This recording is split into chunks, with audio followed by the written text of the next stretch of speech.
Hello, hello, hello. I am Brenda Jean Power, and this is Medicine Woman Solution. So there's always a solution to everything.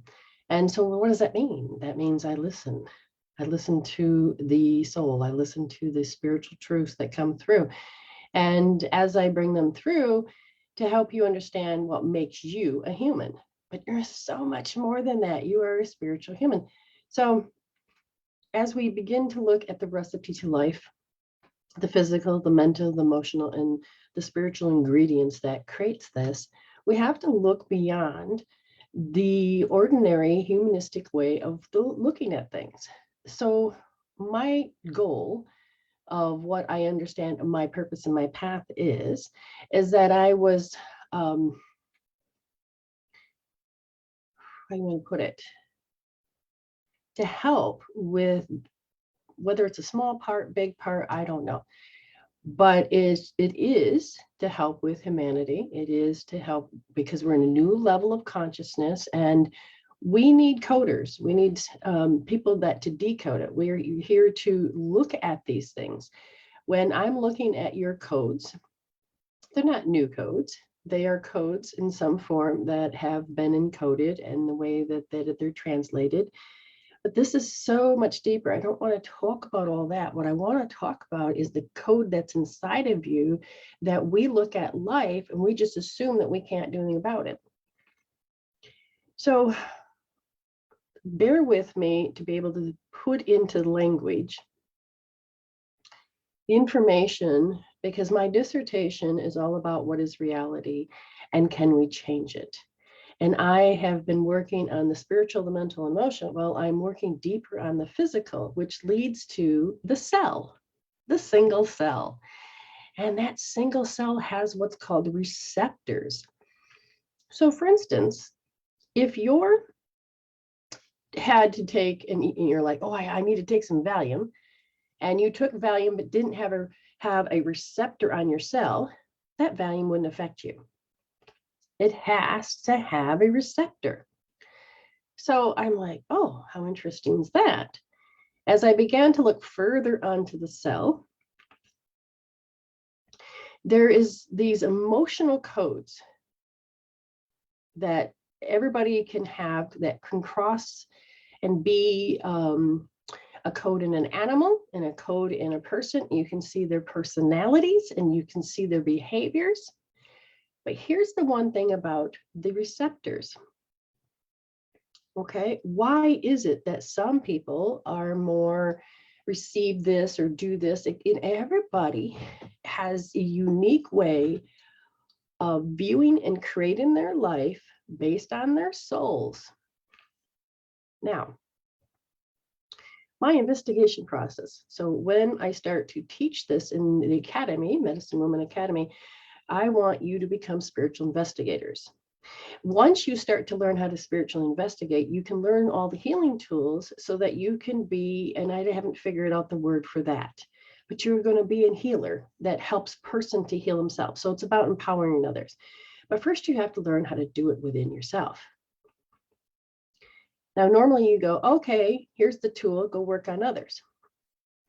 But I will tell you, as I have been studying energy, the way that it communicates in the body, the way that the energy has its own communication process as in the meridians have an emotions that talk and tell a story. So people think linear of, oh, look, my meridian's off today. That must be the only thing wrong, but it's not.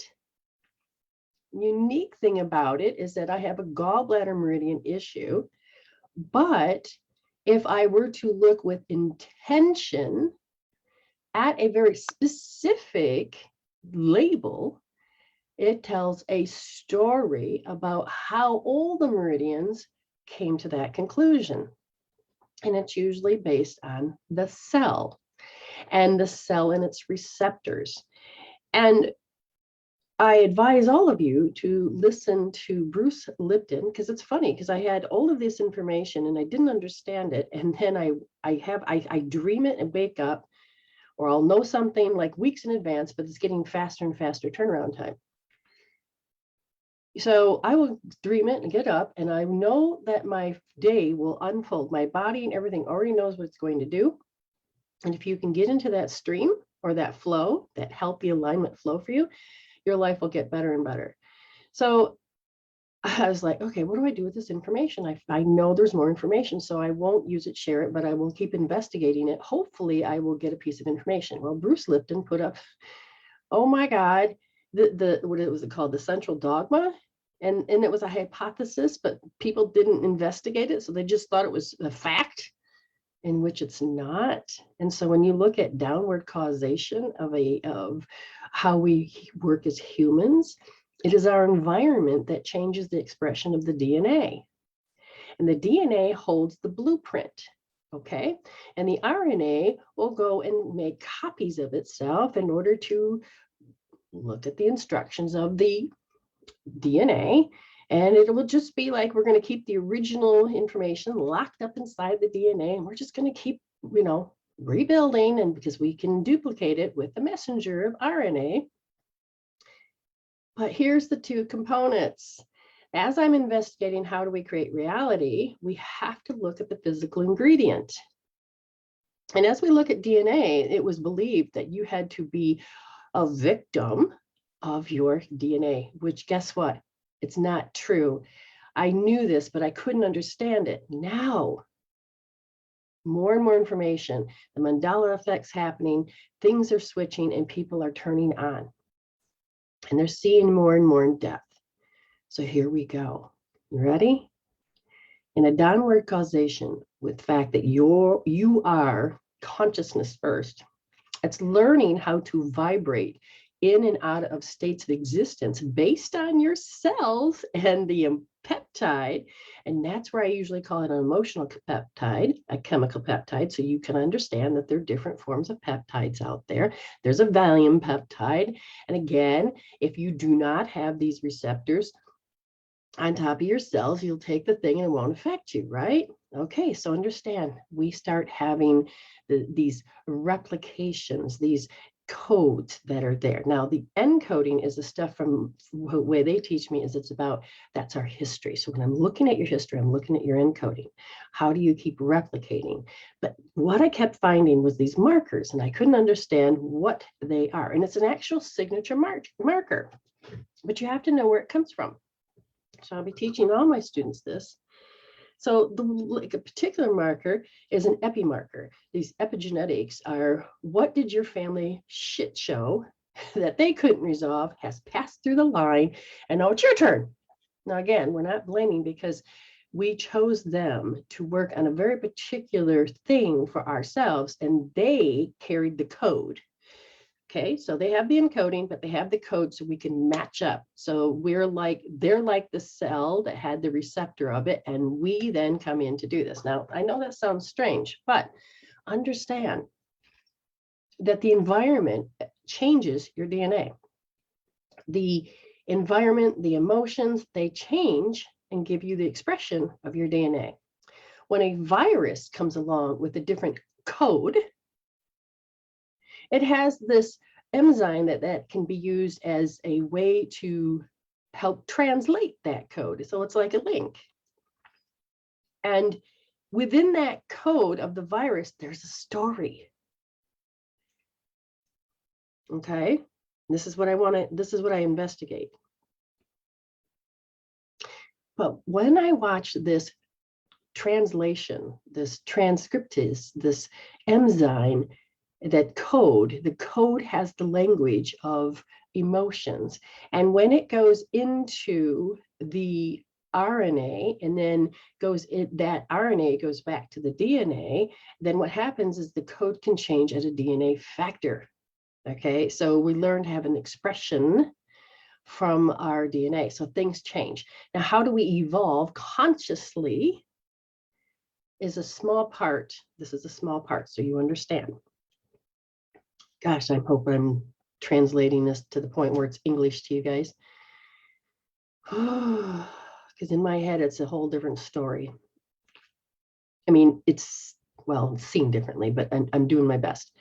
So inside of us, inside ourselves, are these expressions. And so you have an epimarker from the story from your family line. But here's the kicker. Some people think, oh no, it can only be past lives, or it can only be through the bloodline, or the bloodline doesn't matter. Again, it goes back to past life. But what if it's a single past life or a shared past life? Okay. So, but there's specific markers that when from the time of conception up to the age of 7, these are your first events as a soul. And if you have things that are unresolved, and this is what I want you to learn, is that I'm helping you to empower yourself to solve them, to resolve them, to close the chapter, to close the book. So these unresolved stories, you take your power off it, and so you don't have to keep replicating that particular encoding, so that you don't have to keep passing it on. Okay, so you're learning how to read the encodes. And the encodes always comes back to me as the end game. And it's like, usually in the end game, it's considered a why. So it's an emotional event to the end game. So when you're doing anything, when it comes to like business and stuff like that, you want to have the end game, which is like a GPS type thing, and it has a why to it.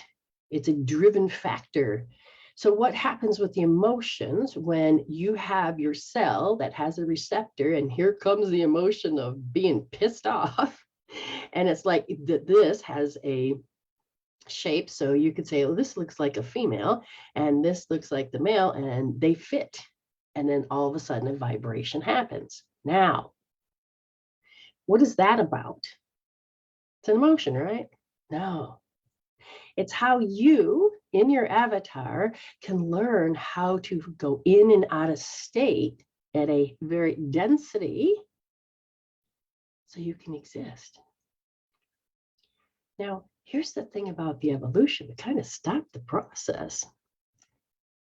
And we need to get those parts of ourselves, our nerves, our RTJP, certain parts of ourselves to say, oh, we stopped the involution. We've been in this transition. Now we have to turn on those genes or codes, or download the codes so that you can begin the evolutionary process. So I feel like I need to communicate with people to help you understand with this new level of consciousness that you can download the codes. And most of you have, because all of a sudden it does the 100 monkey theory and you're like, I'm awake, now what? Holy shit.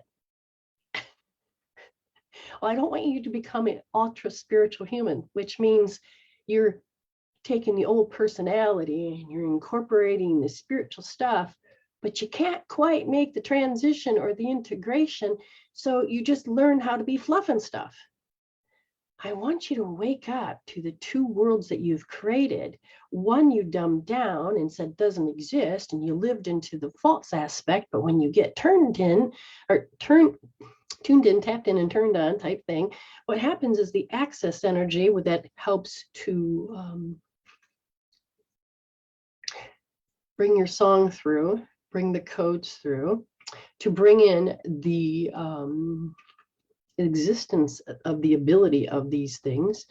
What happens is that if you shut that off, you're going to just have this old personality that's replicating, okay, the old paradigms over and over, same routine. 90% of your thoughts that you had the day before is what you're creating with today. And you'll have those same 90 thoughts that you'll create for tomorrow. But I want you to wake up. And I know how to do that. I know how to help you wake up further. The thing is during the process of you're done involution, but you quite can't let go of that identity. And that transitioning is like too much. No. But that's where the tools come in. That's where your beautiful ability comes in. As you begin to connect with your energies as above, so below, and you can tell when you're off and you can learn how to get back on. You can understand when it's off that you're, oh, spirit wants me to pay attention to something, and then you can come back online. I want you to understand you are a very remarkable souls in a very remarkable time of awakening the evolutionary process, which some people call ascension. What I want you to understand is that we have to let go of these things, these old paradigms, but some of the encoding needs to be resolved. And this is why you come to me with do a reading for me. And I will read these things and I'll say, okay, there is an emotional component like the key that's getting locked in to your receptors. And if we can help you unlock these receptors, you can change your DNA expression. You can change the codes. You can change the encoding. You get to learn how to do this because you are choosing to, holy shit, I'm seeing things and understanding them a great deal different. But if you can learn how to master, and I'm not talking about overcome repression, any of that. Oh, no. We've tried that. No. You need to begin to notice the two sides of you. You're yin and yang. And if you're not fully connected, then you're going to have a mass of issues, okay? But they're called experiences. But you get to be in charge of those experiences. You can learn things at a whisper instead of a bitch slap to wake up. You don't have to keep repeating hell, these cycles, these patterns. You literally can begin to become a master of your own destiny. Now, there's some teachers out there that almost get it right, and yet there's still more that they need to learn. Whatever journey part you're on, understand that don't be stopping at one teacher, because not one teacher is supposed to have all the answers. It is supposed to be that the tools in your toolbox is not just one. You don't need a screwdriver to become a hammer. I'm sure you could make it like that. But that's why the toolbox has all the tools, because everybody has a piece of information, a piece of code or a key, okay, that's going to help you lock into your regulators that will start receptors that will cause you to wake up or to heal or wherever it needs to go. So you have to learn to tune in here. So what I've been noticing is that people that have COVID, I'm watching how the transcriptase, the enzyme, changes and attaches itself, well, I should say, attached with the new code, attaches itself to, how do you want to put it, the RNA, and then how the RNA goes in and communicates to the DNA. So energetically, it shows up as meridians. And it shows up as the level of consciousness that you're working through, which is what I call chakras. And I begin to follow this energy, and there is an actual signature of a code. And I find that so fascinating because you can see a particular pattern, but in each part of that pattern, there's a similarity, but the story is different to some degree for each individual. But what will it do is that when a virus comes in, it has a lot to do with locking down the polarity, the yin and the yang within that particular energy meridian, or the point, or the way they communicate with other points. And you can turn those on and off by touching certain parts of your body, balancing it in some form. But sometimes you just have to take the emotional component out, which is what I like to help people do, and then learn how to balance your body so you don't have to stay in that particular state. Now let's go back to what I said about states. To be in and out of state of existence, how you vibrate yourself in what's called matter, since there's no such thing as matter, but how we identify it as humans. We go, oh, this is matter. We matter. All of these things. But it's about how they're in the nothing space of 99.999% nothing space, that slight percentage that is something is you. And that is something will depend on how the density range of that frequency, or the oscillation of the vibrations, make you. So you're learning how emotionally, here comes the emotion of anger going into the receptors of the cell, and here you are vibrating over here being angry. And then how long can that key vibrate you to stay in anger? Now, it's not out there going, ha, ha, ha, ha. No, it's just doing its job. But as you learn how to heal yourself, you can take your body in and out of anger, not just by, I'm going to control it. No, you literally can start using the energies of your body to help you change your code. You are an amazing beings. We are amazing beings. So like I can follow a signature of the, see, part of me wants to follow the signature of the herpes virus that gets into the brain. Why? Because I love brains. I love to look and understand them, and the way that the communication process is.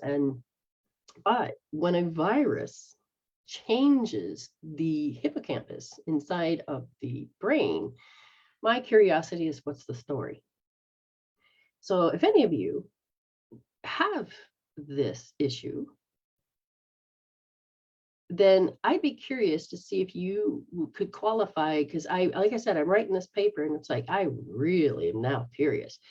And so, but you got to be diagnosed actually from a doctor so that I can know which variant of the virus you have, so that I can learn how to track it energetically and then help you understand your story.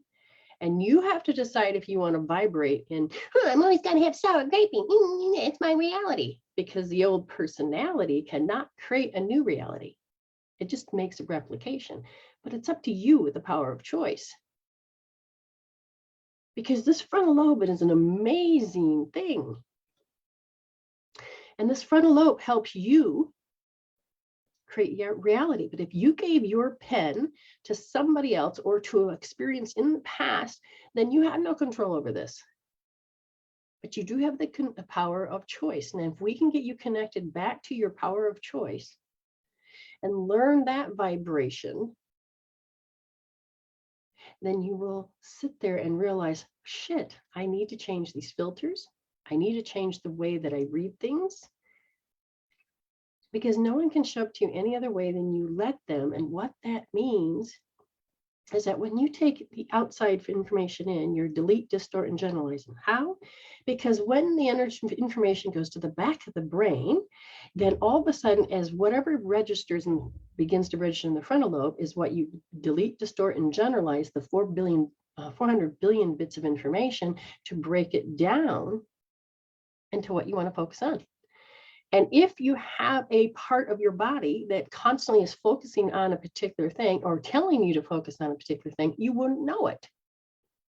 So like, for instance, let's say you get a text and you're in a bad mood and you read that text with that particular vibration, you're probably not going to be able to read what they actually sent. And you can respond, and then later on you go back to reading, oh, if you're awake enough to see that, Or you're standing there talking to somebody, all of a sudden their emotions fly off of them and your boundaries are not up. You're going to be falling for it.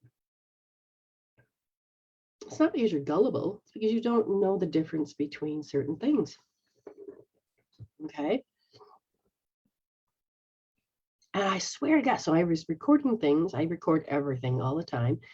And the conversations, all of a sudden, I was in a feeling state and I was fully aware because I am choosing to be the spiritual human. And because of the levels of where I'm awakened, I'm like, oh my God, I can see I'm in ego. Oh my God, I'm taking offense. Oh my God, I can feel the energies. And when I rewatched the video, what was happening was my reaction to how they were in that emotion. And this has nothing to do with them. It's not their fault. It's my filters of things that I have not resolved out. Now, knowing this, I don't have to keep losing power. All right, I hope I didn't lose you all. Because when the academy opens up, you have to first learn about being authentic. I'm going to teach you how to wake up. I can't force you. I can only bring it to you so that you then maybe can look at the different perspectives. And then if you understand the experiences that we get as our soul chooses these different things, so we're just stepping into what's already known. This is why we can have a past and a future. We have the control, if we want it, to change the future. But a lot of times we have too many arrested developments and we don't have that remembered about how to evolve out of it. And this is where I come in to help you use tools to help you heal so that your mind is clearer so that you can choose better. Okay. So it's almost at the end of the month. And what does that mean? It's just that means that I'm going to be almost done collecting names. So I'm assuming today will be the last day. So share out to groups that are, having emotional issues, or they don't know how to mentally handle things, or, however it is. This isn't just about psychic. I want people to, empower themselves. I want people to know that they can do more than just exist or survive. I want you to thrive. I want you to step into being, I am intuition in form, because that's what you are. Share it out. Because, and when you do, your name goes into a drawing. Love it. And your name goes into a drawing. You get a chance to win 15 minutes with me free, right here. It's an opportunity. Now, those who have paid, you get the opportunity to win 30 minutes with me off the air. And you can add minutes if you want. And most people do. Instead of just for 30 minutes, they get free. They'll pay for an hour because the what do you call it? Oh, I can't remember how you call it, but I don't have the way that I prorate it. I think that's what it's called. So it's, if you're going to have less time, okay, that's a set price. But as you add more time, I cost less, but the value does not change. It actually increases. You still get all of me and all of that energy. Okay, so there's a lot we can do. Lots. So I want to turn to the room. I want you to tell me, does any of that make sense to you? And if you need me to explain, and if there's anybody here that's new, then you get a chance to get a 2-minute free reading. Okay. It's good to know that I'm on. I'm like, ooh, is this even recording? Deborah says, so you're saying the origin emotion marker, which can then create a loop throughout life, must be looked at to clear, and then you then have room to flow to have more rooms for downloads. Okay, so I want you to understand the point of origin is It's not quite the same. Some people think that that point, that's it. But I'm going to tell you what happens with this point. Why working just on the point of origin is not the only answer. And I have never seen when you go back to just working on the point, does it? Because this is how they teach it. So here you have a seed, which is the point of origin. Okay, creates roots, then outgrows this way. And so then you get to see it grow. You get to see the blossoms. Okay, so somebody says, I'll cut down the tree. Well, the seed's still there, so then it grows. And then somebody says, okay, I will go out and I will cut the roots and the seed out. Okay, now here's the problem. What if that root created another tree that you're not aware of? Okay, and you go here and you clean this out, but because you decided to not look at how you evolved in a particular emotions and thoughts and behaviors and a certain personality thing, arrested developments to self-imposed limitations, and this you still have to address. You have to address the consciousness of the evolution of that first moment. So we can go back and we can heal out the fact that, oh, I was so scared and everything else because I was at this point of, what do you want to call it? Because I was molested, and it was that. So I teach you about snapshots. Okay. I can teach you the whole movie, heal that out. We can measure it. You can get an effect, but on the 4 ingredients, the physical, mental, emotional, spiritual, if you haven't done it on all 4, and even if you pulled out the origin, you didn't see what it grew into. So you can take and change certain parts of the loop, but you got to understand that thought and emotions are magnetic and thought are electrical. And when you begin to create with the imagination versus the remembrance, there are people that will pull out the original, but they forgot about how the imagination created is just to be as real.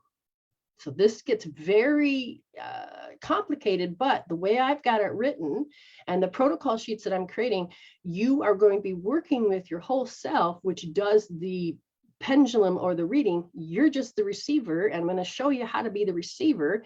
And you don't have to, you can bypass your ego, that part that doesn't allow you, but you can learn how to use ego as the lens and learn how to use it as a friend and not the enemy. You're learning to use the whole self. You're learning to use the left side, right side. You're learning how to use all the tools in your toolbox.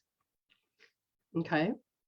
So you still can download all the new codes, but they are going to sit there until you consciously learn to let go of certain things, like watch.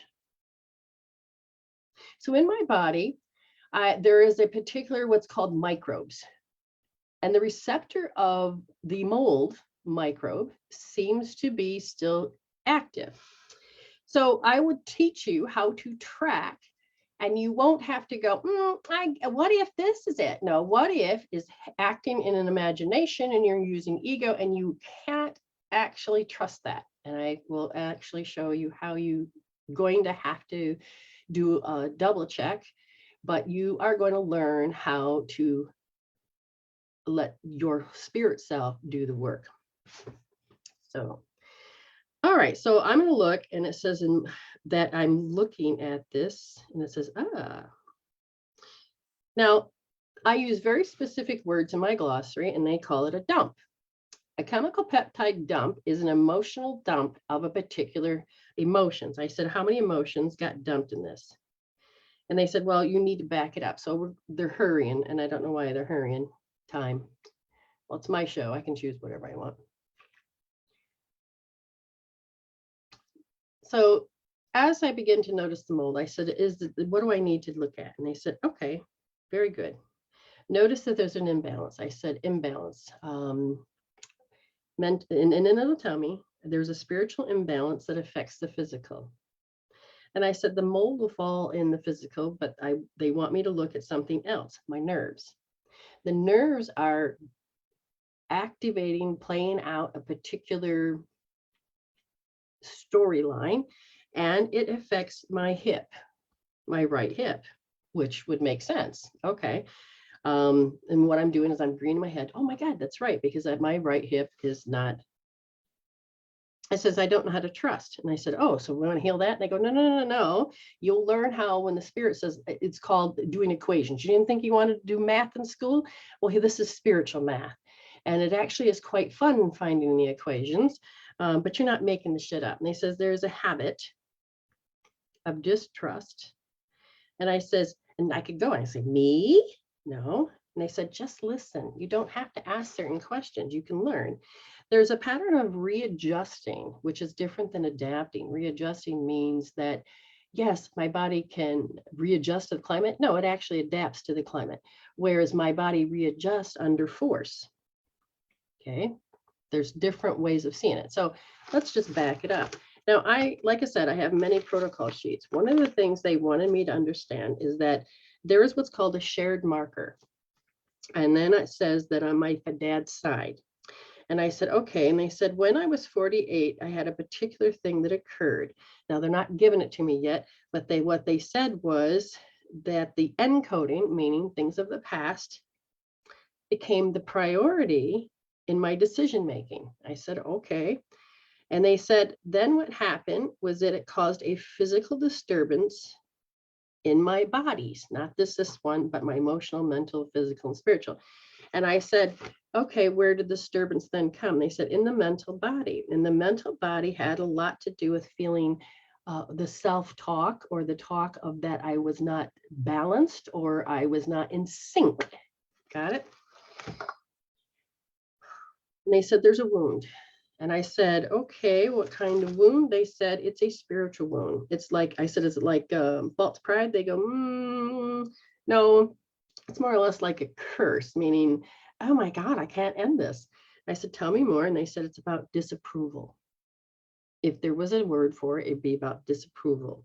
And it created a fractured self, which means it's like that part of me that couldn't handle something at 48 created a fractured moment about how to cope, handle, and deal. And this is usually where most people will have their issues, because they were never taught, because it wasn't part of the paradigm, about the 6 S's to get successes: the safety, security, stability, sanity, serenity, and space. And that's why you will see all these kind of issues where people are like, having space is about freedom, sanity is about, sanity, and all the rest makes sense, right? And they said that there's an alpha energy that has been running around. So this is one of the flow streams that has been a dominance in the influential aspect of how humanity thinks. So this is the level of consciousness to which they're at. They're in this flow stream, which is the quantum potential. And they said, and it was always about keeping things inflamed. And so it's like, okay, so it's about, so I'm hooked into this. Do I have to be? They go, no, but you need to understand it was a shared experience, meaning on a bloodline through my father, we have done this before in a past life. So I'm going through life with this particular soul. Okay, how many times with this? They said it doesn't matter. What you have to understand is don't get lost in certain bits of the story. Just know that you've recycled. And there was one point where you shared a particular, and they're showing me a particular like experience. Like every experience is like a thumbprint. They're all different, but you can share emotionally with somebody a particular experience. And this is part of that code, okay, that can piggyback. And this is why we have to look at miasms and viruses and diseases from the past. I know they're telling me, well, tell them about chickenpox and childhood diseases. And I not yet. But most of us, our body over time, like certain parts of our organ, will have gut barrier issues. Okay. This is why they said that a lot of grievances that will start to infect the effect, not infect, effect or affect, that's the one that affects the gut brain, and it altered the brain. So chakras sometimes are little mini brains, and then it affected the stomach brain. And then what it said was that the decisions became an inherited issue. And I said, okay. And I said, what do you want to tell me? And they said, well, down into the cellular level, again, it's an inherited issue. And one of the things about the encoding, go to the front, and has everything to do with that I'm running from something very particular, but I can't get away because it happened. And I said, well, what do you mean? Well, it created an imbalance. And what's going on in my spine when you are starting to be born, they're called somites. Somites. But they're literally like a worm. So the worm has segments called metameres. Okay. And so each segment of it has the same potential to be a star in charge, and yet have different certain kind of code. Okay. It has a story in them. So in there is that there is a force, an energy, an alpha state, and that said that's in my program. I know this is long, but just bear with me. And that part of the emotion that gets locked in is impending. So I said impending doom. Yes. So as I'm sitting here, I don't know, but part of my body is running. Now, if I listen long enough, I will feel the vibration of the impending. I can focus on that and I can get into the anxiety if I wanted to. But if you really begin to understand why you want to look at these things and heal these things, okay? So if I look back at when I was 48, somebody had yelled and said things to me, and to me that came out as a curse. I was at a peak point in my brain and I believed it was truth. So at 48, let me look. Let's see.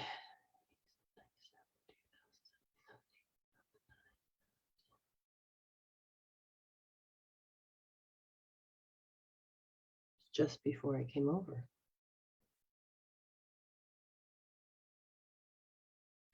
So my mind is going, but I can feel it. I'm going there.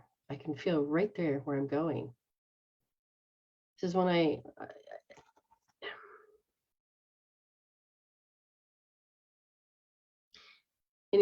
I was here. I was cursed. Did I take on that curse? Apparently I did. And why? Now, this isn't the same as blood and bone and any of that. These are you have to follow the difference of different words. Don't just think it's a curse. Oh, evil. Okay, you understand. This is a shared experience through time that other people can influence you. And the thing is it's in the influence. And it's locked into my spine. But I can remove that. I can begin to heal these things. And they said that I'm holding on. And as part of the old paradigm, that's part of that code that says, oh my God, I'm going to hold on to this. I will not forgive, nor I will not forget, and it will never happen again. But it's like poison. I'm going to keep repoisoning myself every time. And even if I'm not thinking about it anymore. You understand? It becomes part of my code of my cells. And the energy that my inner world begins to create my outer world. I know this gets very complicated, but understand, I have a running from situation and I'm holding on. I said, so if this particular thing was in the past life, do I want to heal in the past life? They go, no, not per se, because you have to heal your habit. And the habit is that you say you don't trust, and you have part of that learned helplessness. It's part of the arrested development. That is what you have to break free from. And they said, to help you understand, your body goes into stress. And as my body goes into stress, then I go into habit. And they said, you have to begin to recognize your habit, like the filters. And I said, okay. And they said, it has a lot to do with, I just about ready to throw up there. It's a knot. And if y'all been with me, you know what I mean by a not. So I will not take advantage of somebody. I will not take them for granted. Now, let's just explore this, because this is something to do with explaining something to you.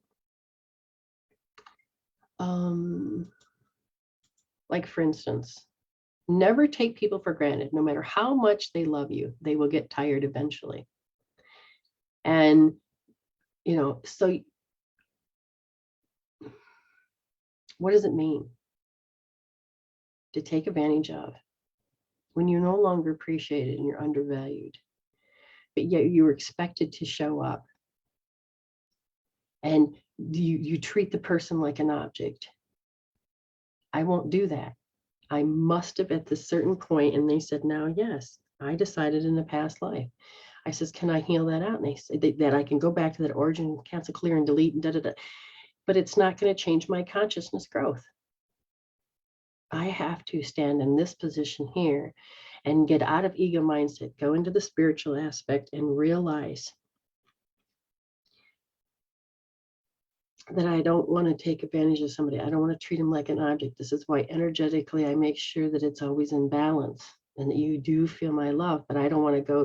When I was younger, it'd be like, oh my God, thank you, thank you, thank you. I was too overcompensating.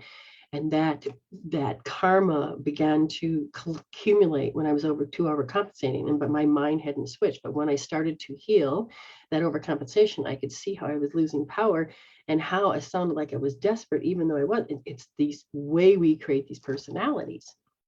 And I started to heal that. And I stopped. I didn't just stop. I healed out a very much part of me. Now they're telling me there's a certain amount of wound, and the wound has a lot to do with, again, to distrust. But yesterday was an event.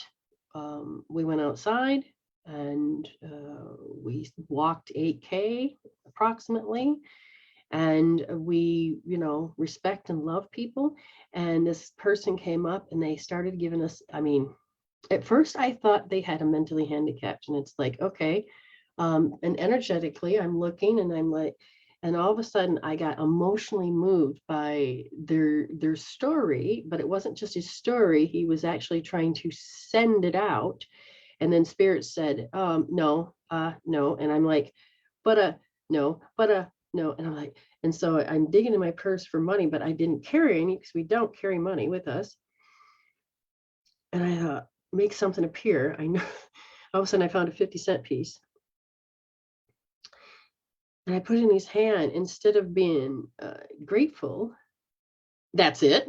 And all of a sudden, I felt the thing inside of me that was like, oh my God, I was duped. What? And as soon as my whole facial expression changed, he changed. Oh, I'm like, and then because we don't smoke. I've been trying to get groceries and people are just not giving. They're not loving, blah, blah, blah. They're playing on all the buttons. Oh, we don't smoke. We won't use the money on that. Da, da, da. And when I had pulled out my inhaler, which I haven't used in a long time, but I pulled it out, you couldn't quite tell it was an inhaler because the way my hand was on it. And he goes, he says, do you have any smokes? I'll take a pack. And then me and my husband go, wait, what? You're not even keeping your lies straight. And I'm like, whoa. Why do we fall for certain stories? And for me, it didn't make sense until today, right now. I don't want to take people for granted. I don't want to, I always see them loving and kind, but it was like, this is why it feels like I'm gullible sometimes. And then we bumped into somebody else and they needed us. She just needed us to talk. And so it's like, okay, I'm going to stand here and I'm going to show respect. And then the other guy, I'm like, no, I'm not doing that. I started to begin to notice the difference. There's some people that long story short, this needs to be healed out. And let me get back to the story. I don't know if y'all still with me in understanding any of this, but we have to change these filters. You can take out the root all you want, which I totally agree about, but it's only going to affect certain parts. Because as I began to heal certain things and change certain codes, but my spirit said, we're not going to show you how to heal it completely until you look at the whole thing. It's complicated. It isn't linear. And a curse is not a curse. It's sometimes you write your own tech. And you've implanted it in your mind that this is real because you have the ability to disconnect from spirit, go into just your ego and not know it. And then you use your right eye in the imagination field by rehashing shit from the past. And then you don't ever want to be duped again because you're holding on to that hell. And then you create all of these stories and you didn't know that you took a little bit of truth and stretched it out into false meaning and false realities that you just created another reality that you have to live in.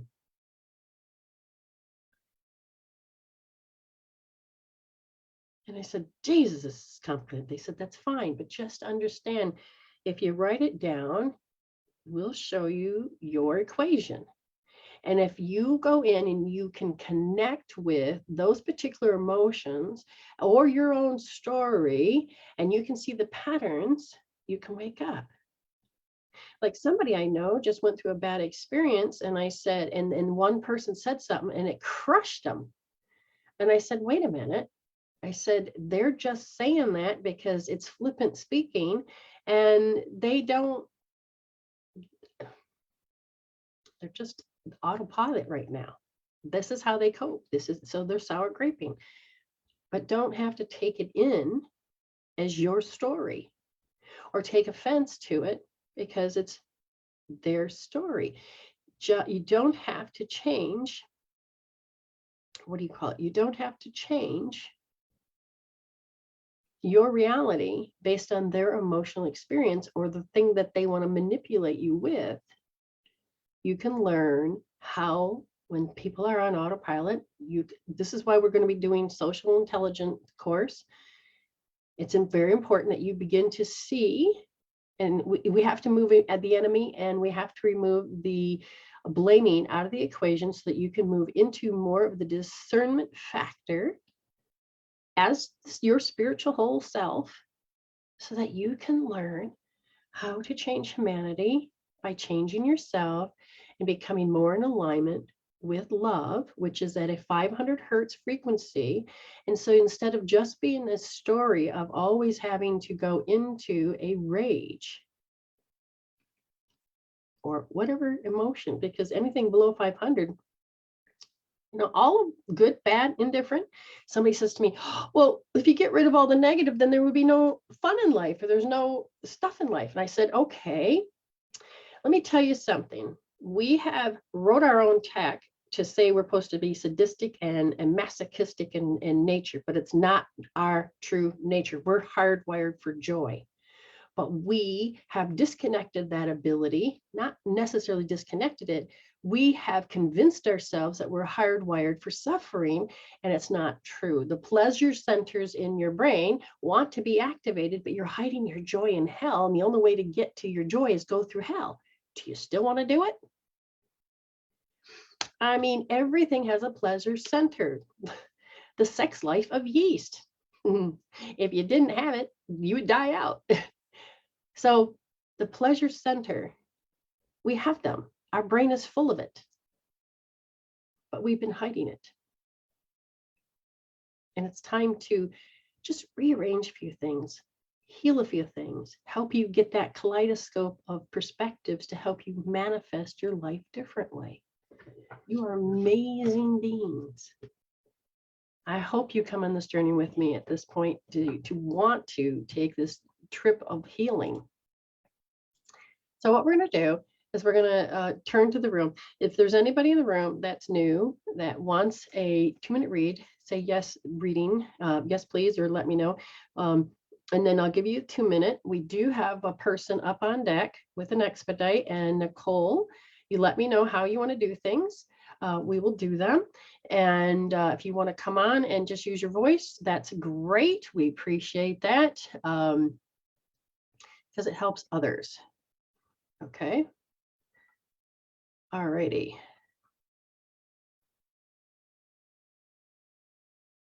All right. No, sorry. Just looked at something funny. Awesome. You'll come on. All right. So, and those of you that are looking towards and you can't wait and you want a 1 minute, you go into just message me on my fan page and you can get on the wait list and you'll get your 1 minute. Okay. If somebody says, you know what, I want a 1 minute, but I'm going to just send you, I'm going to send you $4, you can get 3 minutes out of that. First minute's free. Understand? And some people like to pay it forward. Sometimes people just gift and say here, you know, because they're thankful, and that's great. And then there's some people that pay it forward so somebody else can have the experience. All right. I'm going to grab the link and start looking for Nikki. And tribal is tomorrow. I believe we're going to really do get that meditation. Okay. I gotta get the right page. Yeah. Again, I gotta get to the right page. There we go. Let's see.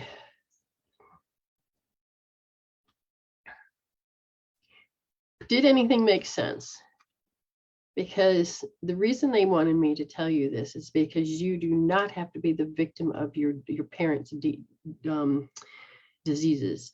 You do not have to go that route. You really don't. You can learn how to remove the epi markers. You can learn how to remove certain disease markers. It's just the patterns of behaviors. It's the conditionings that you saw growing up. It's why isn't my page opening up? Because Brenda's talking and trying to do two things at once. So be careful when people tell you that they can magically do things. You need to consciously participate to some degree, and sometimes there's not enough information, and this is why I have gone through so many hoops. And all of a sudden it makes more sense now that that's why the protocol sheets really are getting designed. And so that you do, I don't want you to bring ego to the table as the one you communicate with. I want you to be in your spiritual mindset. I want you to get into your authentic self and know when you go in and out of it. And so then know how to get back into it and know how to read when you're out of it and know how to heal and to grow. Being separate,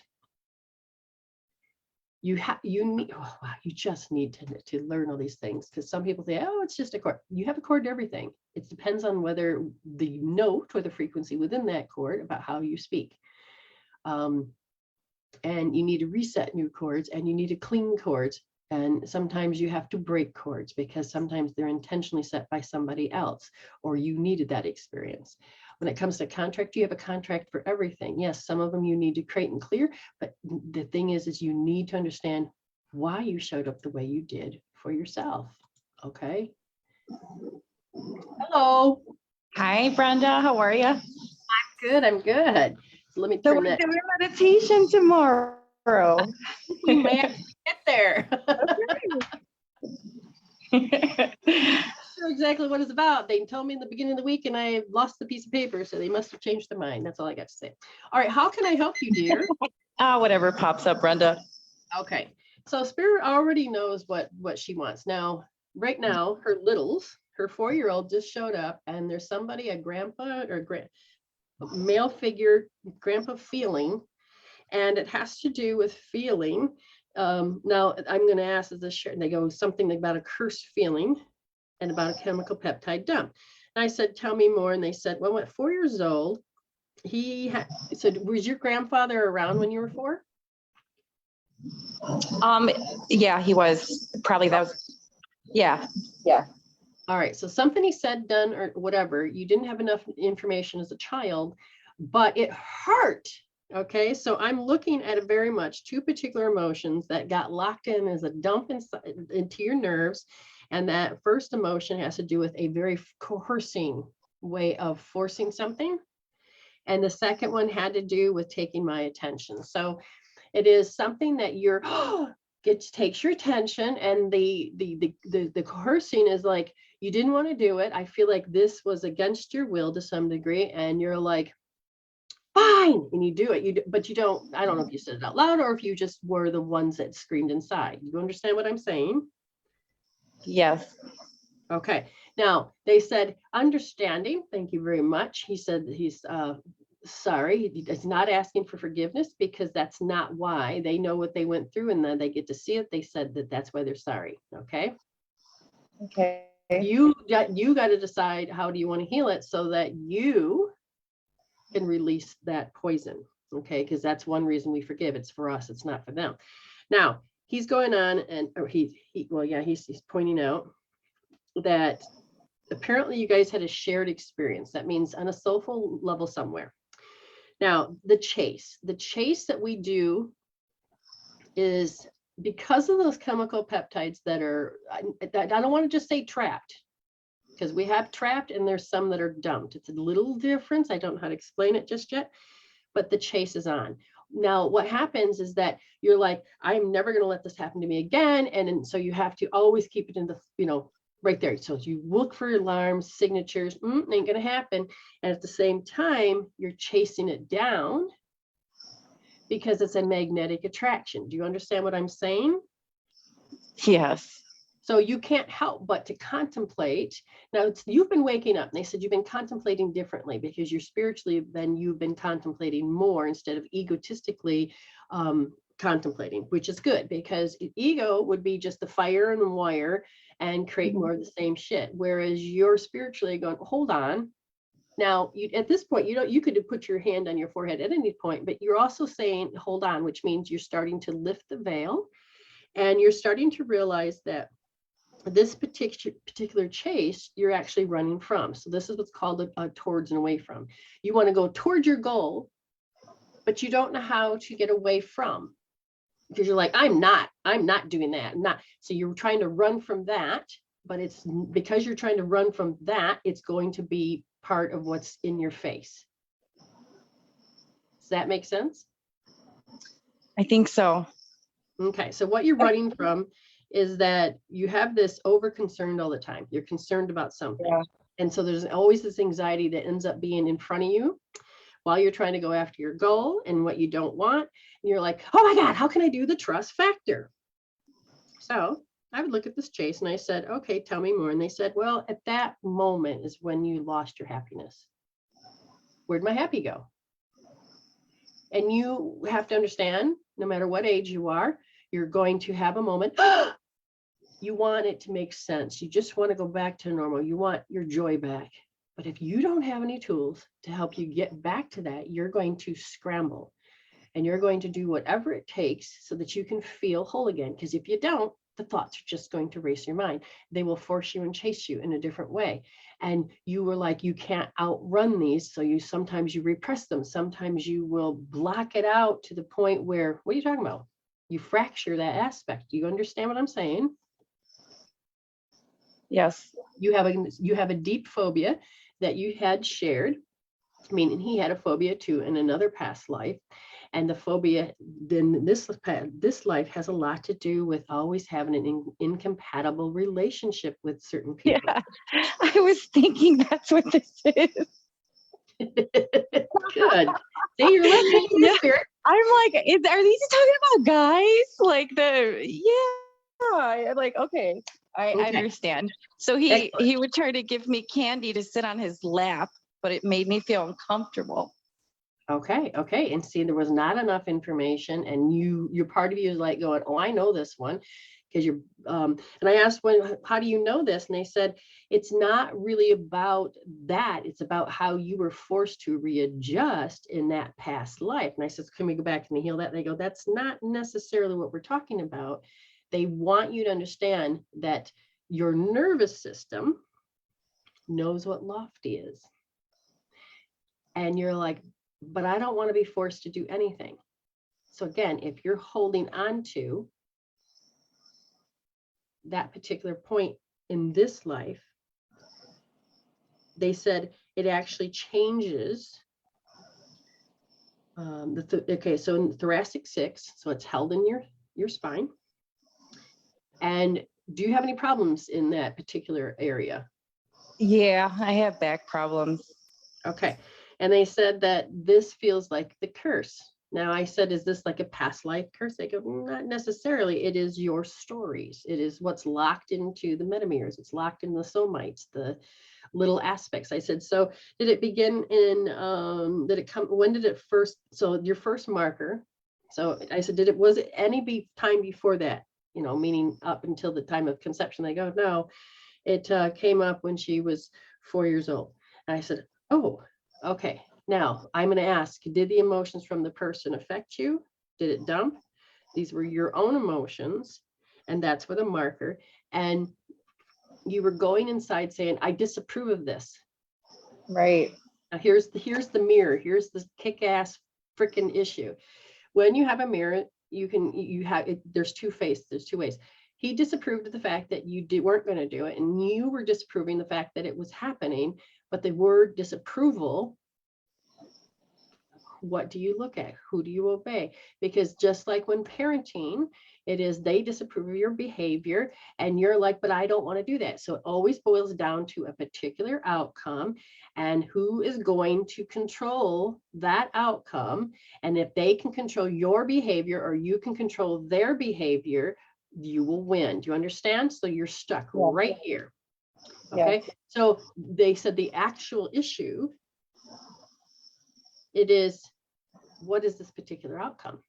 Your part of you is like going, oh, hell no, I'm never going to behave like that ever again. You know, like you were so determined that in this life, it's not going to happen again. I am not going to do things against my will. So it doesn't even have to be about the story because the origination is what you do with your will. You understand? Yeah. So again, it doesn't have to always be about the past life. It's about what did you do with your life force. And if you believe that the energy is in sync, great. But if you believe that one is a hierarchy or pushing, and you have a belief, that means you accepted, you gave your willpower and you believe it, then it has its hold. So that thing you're like, no, yeah, you got to learn to let that go. And they said to help you really release it is that, may I ask, in type of relationship with guys, do you have a love-hate thing going on there? Well, okay. So normally like everything always starts off really good. And I connect really, really well with people, but then I get to know them and they turn out to be toxic. Okay. Or negative. Okay. Or let me just explain that one real quick. Why? That's the attraction factor. We're going to have a course also called the attraction factor. I love when they tell me I have courses and I haven't even wrote them yet. But anyways, they got a course and this is attraction factor. You will take that particular code and replicate it, and the energy of your inner world will create the outer world and you will pull it in. So part of what that conditioning process of how you did anything is how you do everything without realizing it, the energy will start pulling in the same story. So if I looked at you and I said, okay, when you look at these people, you really like them, you connect with them, and then it turns out to be a shit show, where did you first have that type of experience? Because it's familiar, it's an end result, it's an emotion. And when an emotion is the end result, because you would never know unless you experienced it before. So when you look at these people, you didn't want to lose your will. You're like, I don't want to do this. I don't trust. I have this lofty energy. I don't want, and you don't want to be tricked. So that story is going to be the filter that's going to interfere with your relationships, but you also have this familiarity of an experience that happened at 4. Does this make sense? Now that has to be cleared so that you can get your will back. And then you have to change how you gave your will away. So here is another part. I asked, how do we really want to heal this? They said L1D for you. Because you say, I can't. and then you fill in the blank. So this is where you can call upon your runners, your future selves, and say, okay, thank you, spirit. Thank you, because you are spirit. So thank you, spirit. And you're thanking the spirit of the universal consciousness that's going to help you learn with grace and ease all about this story. And you're not going to try to look for it. It'll just stand out like it, oh, it got your attention. Oh, and you'll know that it's from spirit. So you can learn it to whisper instead of a bitch slap. Do you understand? You're learning. Yeah. See, okay. So I had this week, I had an experience like that. I met someone, he was a friend. I was chatty hours, great person. And then we met and he got really sloppy, drunk, and, kind of changed. And okay, so here's the thing is I'm starting to notice these things. So I'm like, okay, what are you here to teach me? What am I going to learn from this experience? So I've learned that in my past, emotional thinking kicks in after. So I might disconnect, but then I'll come right back in with my emotional thinking and say, I forgive. Okay, we'll get through this. It was just this one time. Oh, I see what you're saying. So your ego kicks in and lies to you to go back. Exactly. Oh, okay, got it. Go. So I'm identifying that, and I'm actually staying solid in my boundaries. I don't want that for my future. Good. Very good. You're starting to get turnaround times, and you're starting to know when you got your convincers and the stories, because I've been watching you go in and out. Now, just as you're about ready to talk, my head went whoop, and I went, whoa, and I had to hang on just for a second, because they said it has to do with a frequency, and they're talking about the dump, but loathe. The talk, if you listen to yourself, you go, oh, I hate when they do that. I mean, you've gotten to the point where it's an intolerance now. Yeah. Okay. And so that sits on top, and you're like, I don't want to do this anymore, but you can't stop it at that point, because you have what's called a readjust state. Now we're talking a snapshot where when you were little, you had to readjust yourself against your will to a particular thing. So may I ask, did you end up sitting on his lap? This person? Yeah, not this one, but in the past, when you were younger.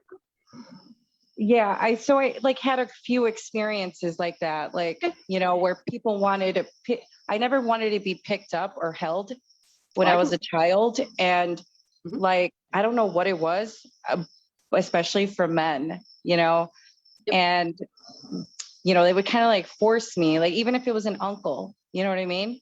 Right. So there's a problem with that paradigm as well that we're also getting rid of, and that is we don't know how to tell our child to have boundaries.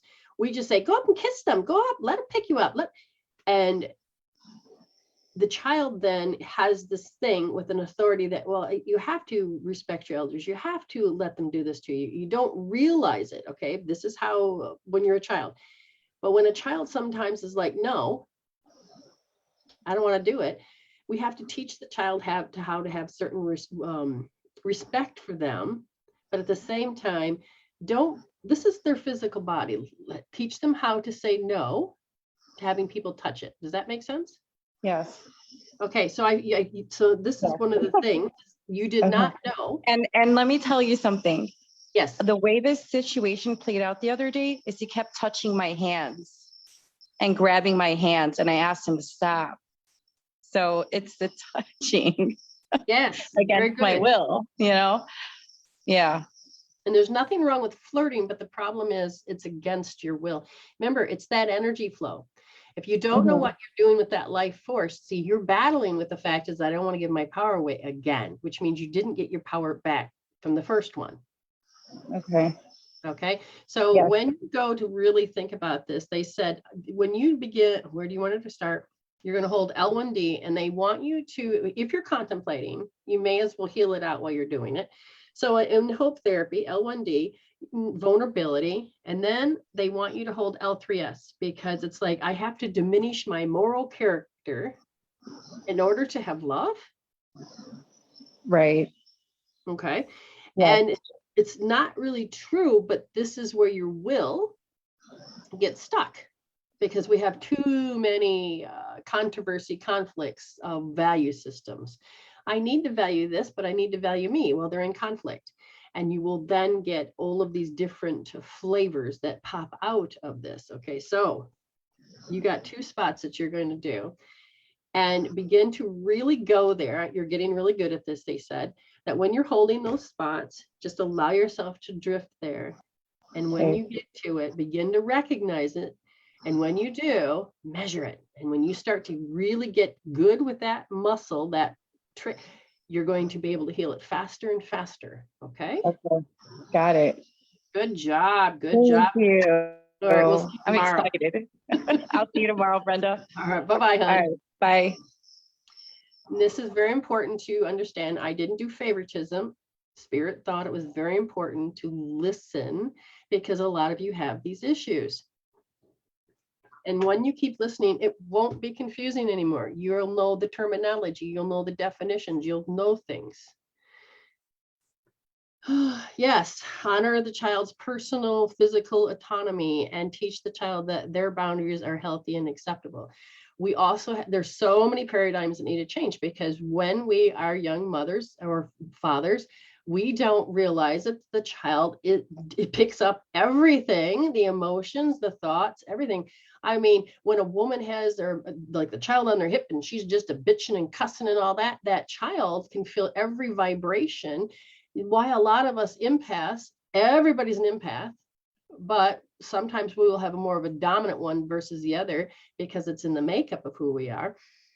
But if that's happening, you're going to feel that your ability is a curse because you feel and like, oh, Nikki, if you're still listening, I want you to hold L2D because you need to learn to heal out the loathe of the lack of power or the loathe of what it is that you don't like.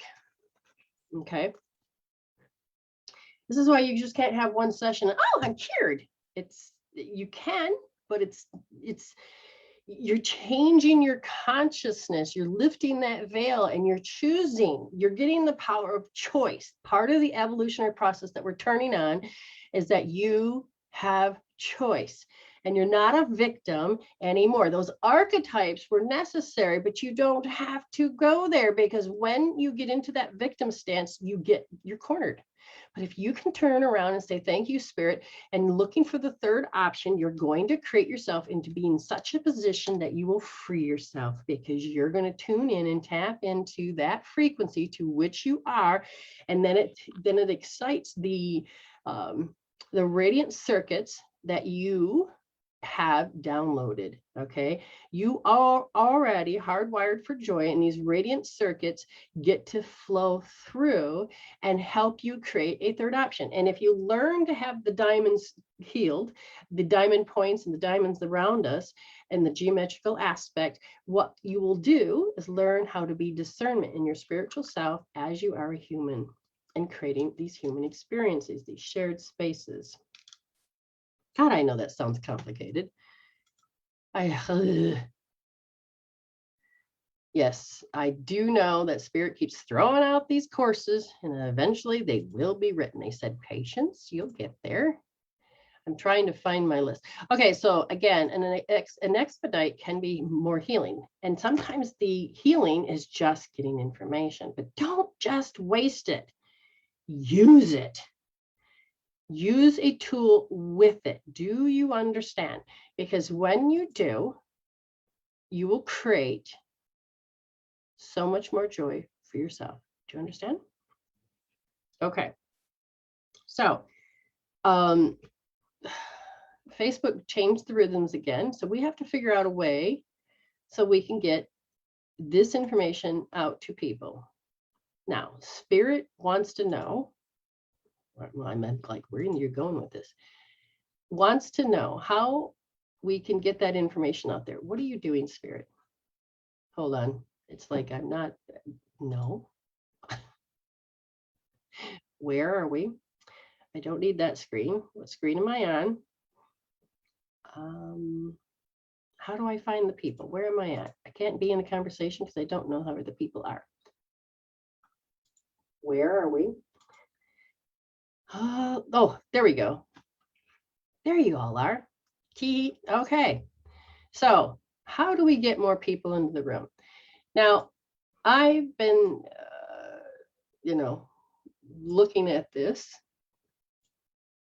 but Spirit is telling me someone has an answer. So if you know anything that I don't know, this is where we share information to some degree. So let me know. Let me know. Because I keep asking, do I keep doing Facebook? They said yes. Okay, I will. If you want to be spiritual investigators, does that sound like something fun? Because there's different levels that you will grow into to do what I do, and the knowledge you will also have as well, because they will come in PDFs, book forms, protocol sheets, in a glossary. You need that. And then you'll be able to see how it's all hooked through the stuff of information that's already been here and the stuff that's changing, and you can bring it in. Okay. They want to teach you about spirituality. It doesn't have to be always airy-fairy. There is a link. You can bring in this information. You can learn how to really line up to that particular truth that's in this particular lifetime, as well as your storyline. Wow, Spirit just keeps rambling on. Okay. Where am I at? Spirit is trying to get me to do something, and that means I'm going to do that. I will do just that. So let's see just a second here. Oh, let's see.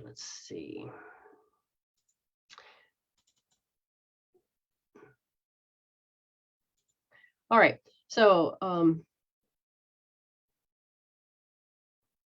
yes, it to me, it's fun and it's joy. When you can learn how to connect with what you already are and wake up and find that authenticity, and you can use that to become a spiritual investigator, to connect with that frequency that I do, and you can grow. All right, finding the right picture, finding the right thing. We are going to do this. I'll be right back.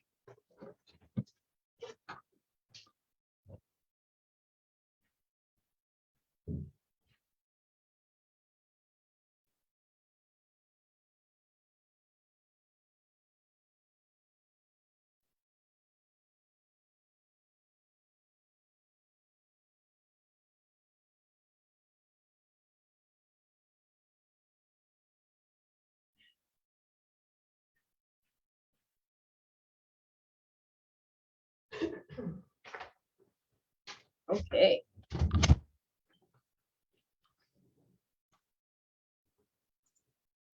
See, and I love how Spirit has solved things, because it was like, well, how do I go to the bathroom without having extra help?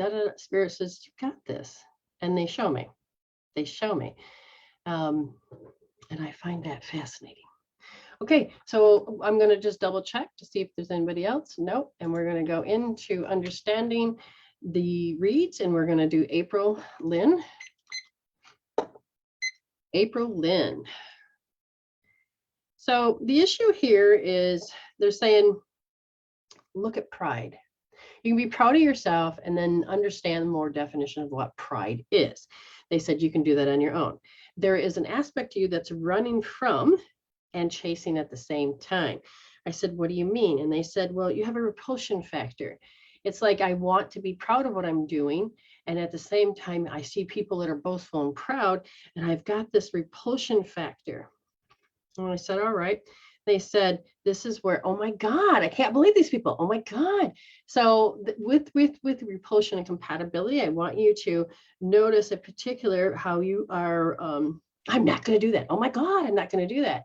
Whatever it is, put it on a piece of paper, put it on the belly button or the thymus, begin to do the 4 breaths with the tapping. And I know you know this.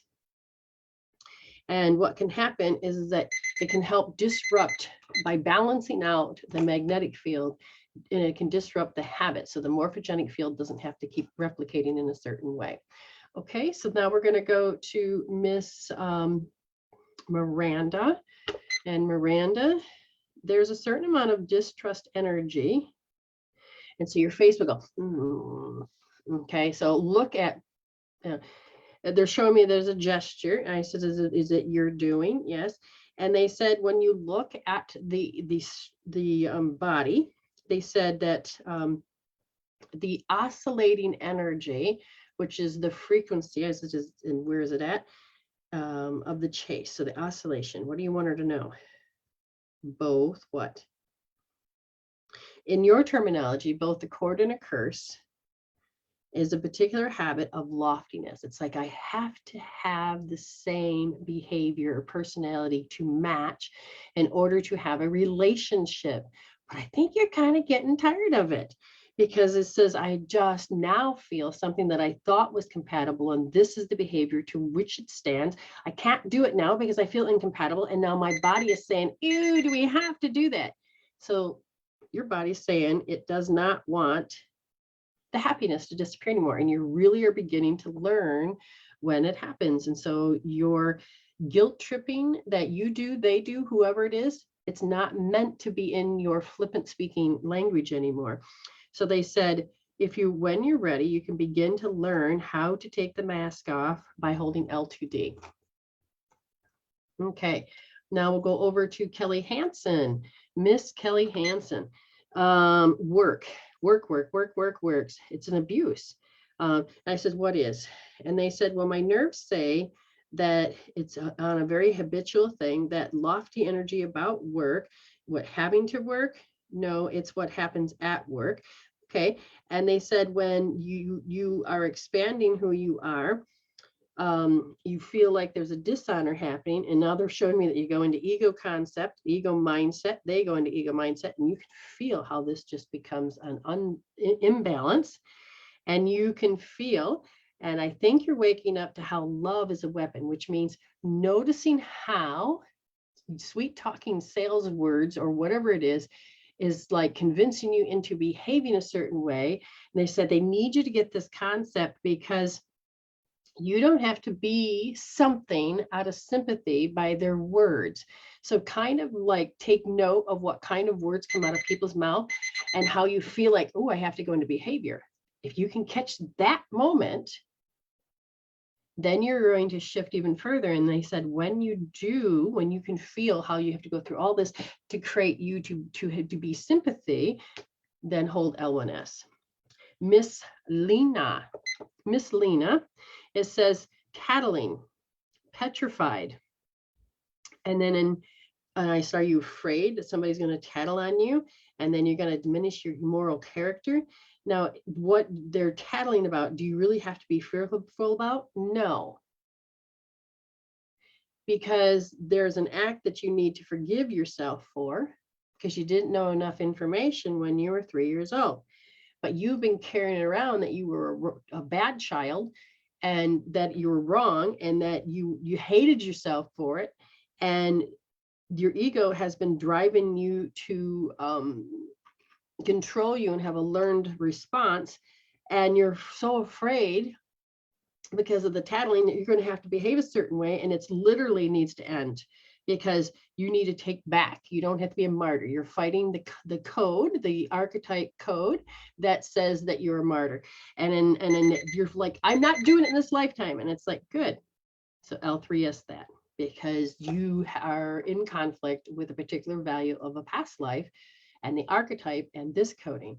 I don't want to be let down. I don't want to let down others. I don't want this martyr. I don't want my tattling. I don't want my secret to come out. Do you understand? So that's what we're going to heal. Now I will come back to Nancy. And right now I have a pay it forward. So an expedite has come forward.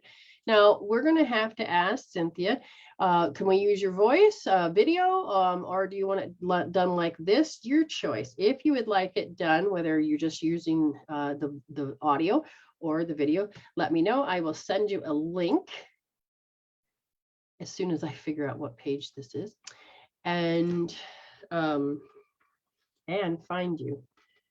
Let's see. Just like this, oh, that's fine. That's fine. Okay, so is there a particular topic, or do you want me to just ask Spirit and then we go through it? What would you like me to do? That's up to you. It's your call. Now, remember, there's about at least a 30-second delay. So I'm going to want some feedback to know I'm on the right track, or if I need to rephrase. But there will be a delay if but I'll do my best.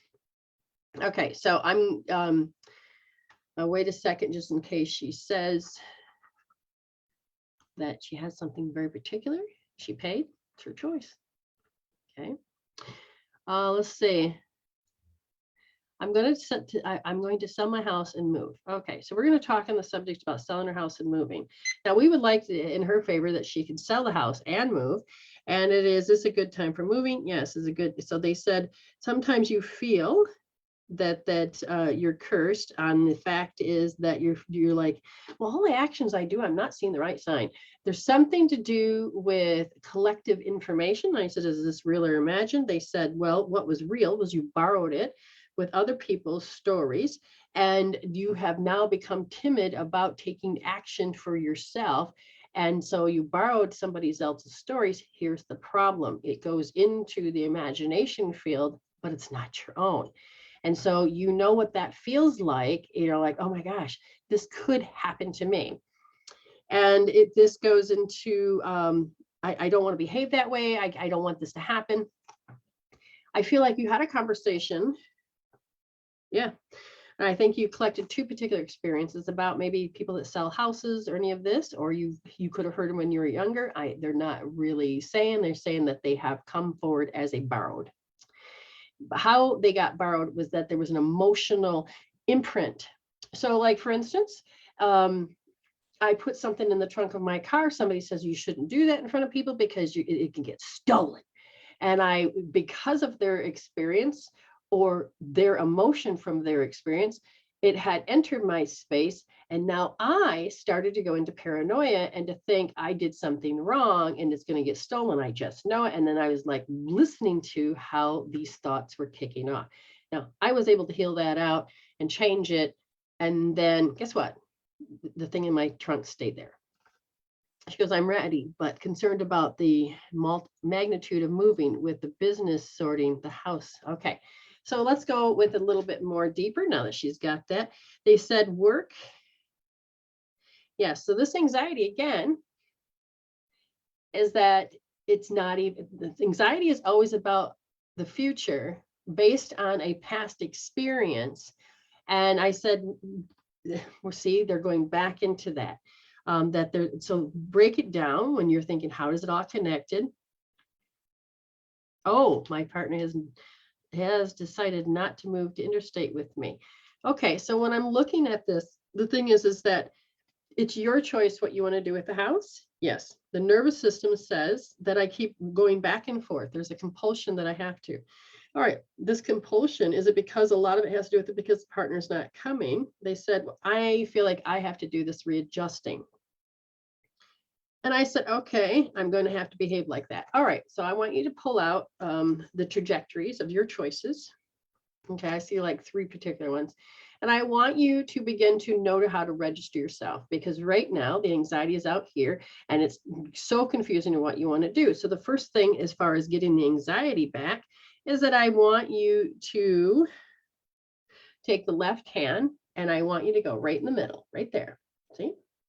And while you're rubbing this, I want you to notice, what are your choices? You have 3 choices about this or more. And I want you to notice that, ooh, there we go. What feels right for you? Pick one. Would you really do that? And you say, I don't know, pick the other one.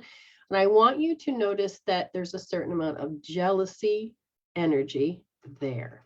Okay. And they said, this is important because somehow that energy of jealousy, whether it's from them or you or whatever, but it's creating a compulsion. So you're physically going to start to go against your own natural rhythm. And you're like, but I needed a support. I want to do this, but I'm a fear of being bold and I'm looking for my support system. And they said, oh, sweetheart, you have the gift inside of you all along. There's no place like home. So yes, they're using the Wizard of Oz. They're saying, is the anxiety really real? And is this anxiety yours? Now, I feel like it's both, but you always seem to readjust. So you're holding on to something that happened for you, and they're asking you that it's finally to release it. And it has to do with lofty energy of people getting their way. And you need to learn to stand your ground. And they said, R2S, right wrist. Find that second position, nice and soft like this. And I want you to just notice the hellish thoughts, all of these things about readjusting, all these things that come to interfere with what you know you really wanted. Okay, stay there and heal it out. Keep holding that right now if you'd like. I've decided to do what resonates with my heart. Yes, more yes. I need to release this anyway. Right, you're right. Okay, good.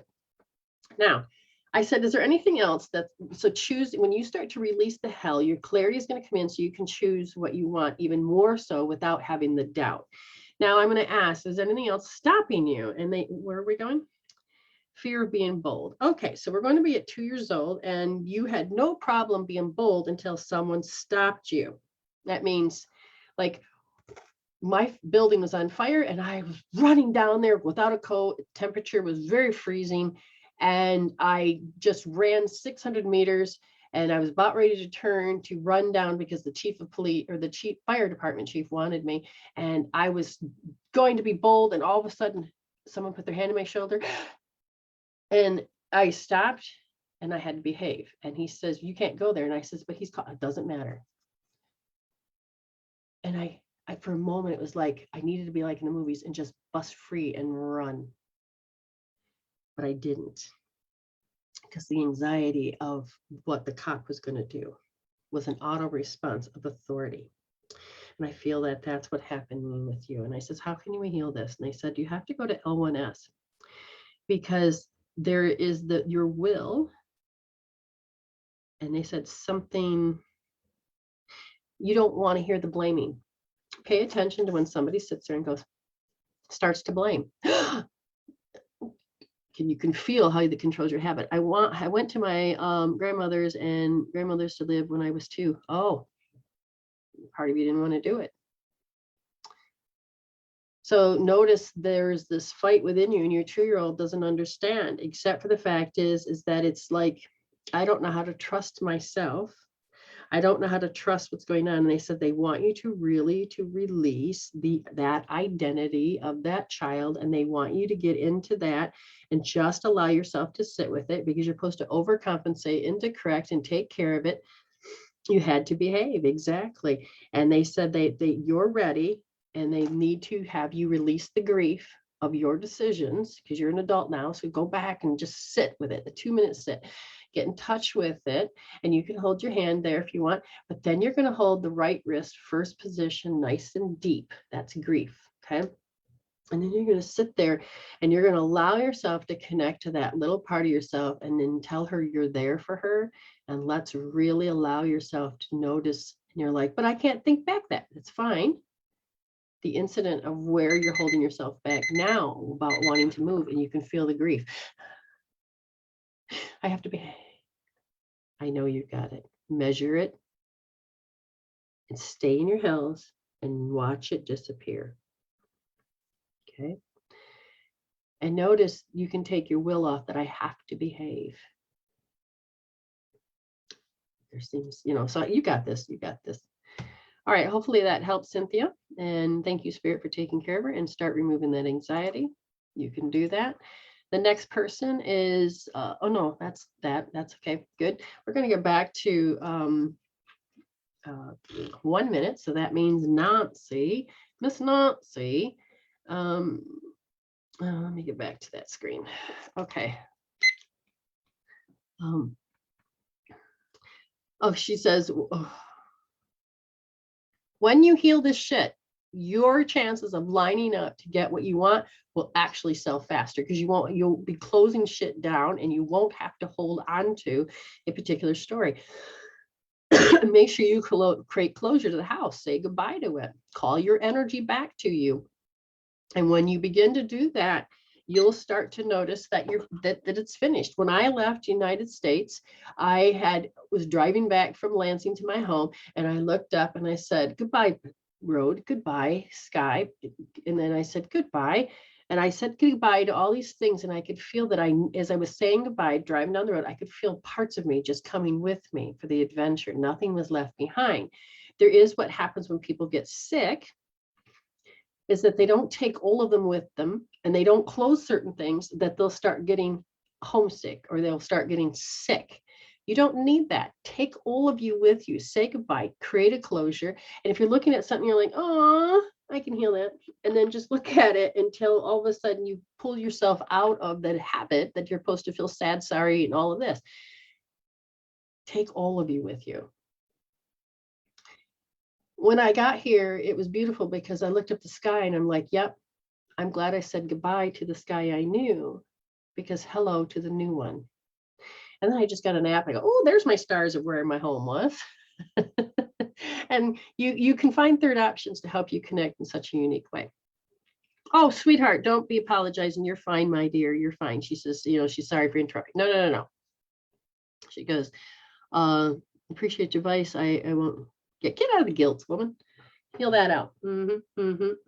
Yeah, that's how you just told yourself something else, Cynthia. Guilt tripping is what made you feel like you had to behave. So you can, all of you listen. If you hear somebody trying to get their particular outcome, will they go into guilt tripping? Will they go into gaslighting? Will they go into their story? Will they go into, don't fuck up with my reality because I can't handle it. I don't like change. And I need you to, and we will go into self-preservation. And without realizing our behavior, because we are in autopilot, will just go into survival mode and the self-preservation and start controlling the situation and mess with people. And we got to stop. We need to respect other people and do an and heal our fears. Oh, good. Well, you keep healing. Who knows what's going to happen with that partner? Yeah, well, why does he have the right to stay there then? If he doesn't want to come, get out now. Don't let him control the fact on that. Okay, you've got this many days, and then that's it. It's hard to put your foot down when you were told to always behave, but heal that shit out first before you do that. Make the choice. You learn to stand. Okay, Miss Nancy. All right, Nancy. They want me to tell you something in particular. So when we do the law of attraction, we need to do the law of inspired, which means in order to create an electrical aspect of wanting something, you can't just be in an emotional state or just be in the mental state. You have to have them both. And they said that you reject your inspirations, you reject them, you'll order them. You'll say, here, this is what I'm ordering in the universe. Thank you. And then all of a sudden your thoughts will cancel, clear. And you're like, cancel. And then all of a sudden the tracking number gets ripped up. What does that mean? It means that your thoughts and your thinking stopped you from believing and creating. Your part of yourself is the internal dialogue. Okay. And they're saying to me that your false self, you will go into your false self without knowing. And you will go into your remembered stories.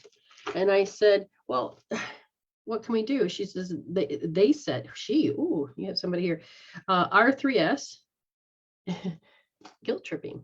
So go into R3S, and this is where oops, my head just spun. That's where your guilt tripping is. Well, let me explain something about guilt real quick, or stress real quick. The reason your nervous system is like that, and you have anxiety, you have all of these things. The one thing that I began to notice, let me see if I can find it appropriately, wherever I may have had it hidden. Oh, I don't see it. Is that our body goes through a physiology response, and one of them is dizzy head. And when your body does this physiology response, that tells you that your meridians are not in sync with who you are. And in the file system, when you become spiritual investigators, just start saying, ooh, dizzy head equals this. Now, your dizzy head may mean something different. So you will create that, okay? You will create your story on what you need to look at it. Because those neurotransmitters are not just in the brain, they're in every cell of your entire being. This is why I say, hey, look, you're looking at my subconscious mind.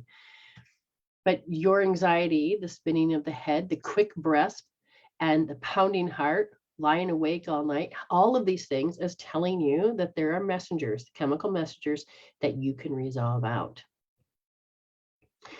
This is where sometimes you need to learn how to stimulate the vagus nerve, where you let out all the entire breath, and then you pull the muscle in, and then you hold it. So it's like this.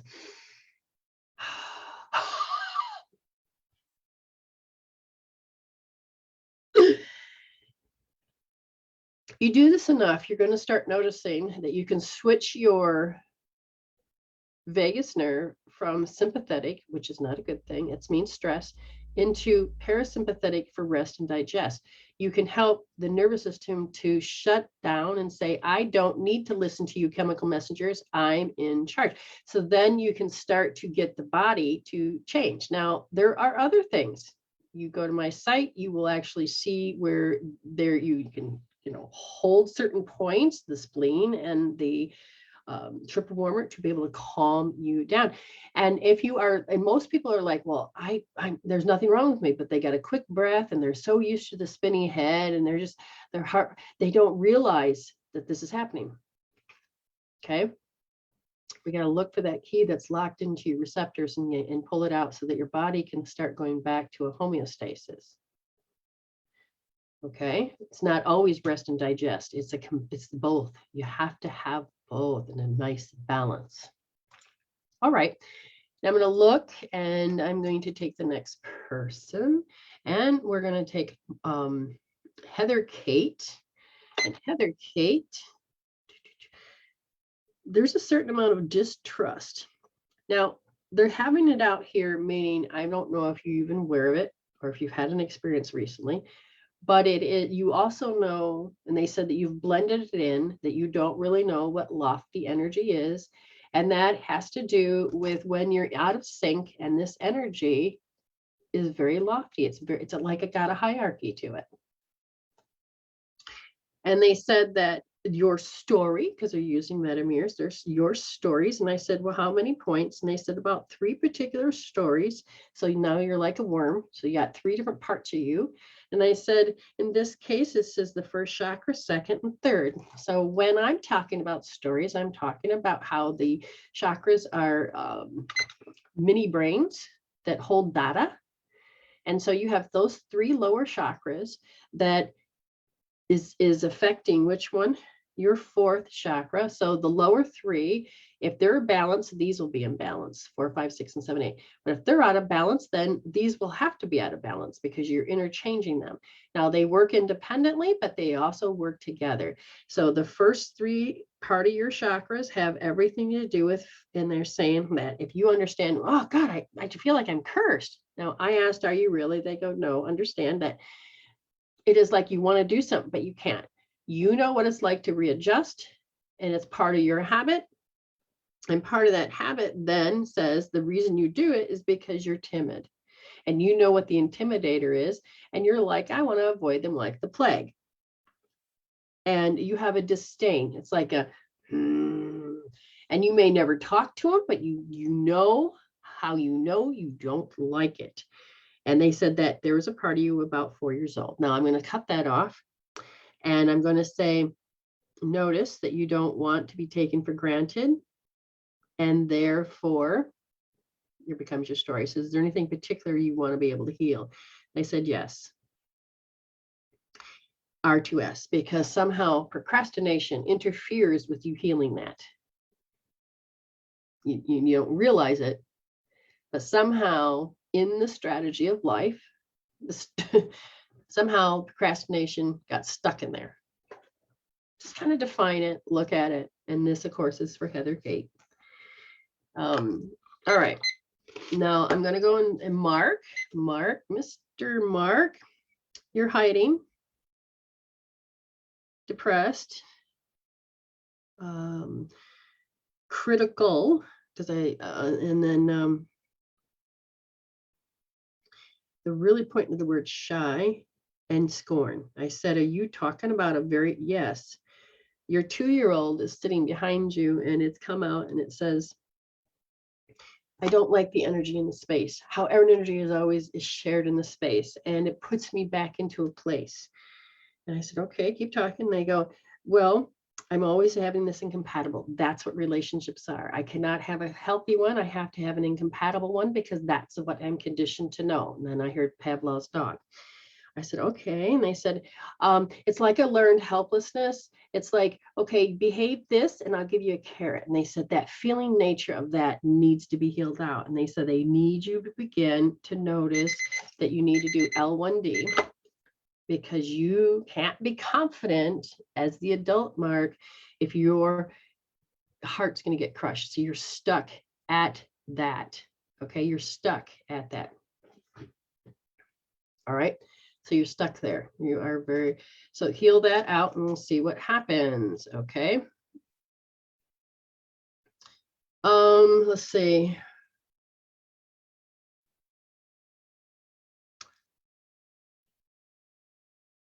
I don't understand what that means. I don't understand what that means. I'm not sure why. Okay. We're going to go to Crystal K.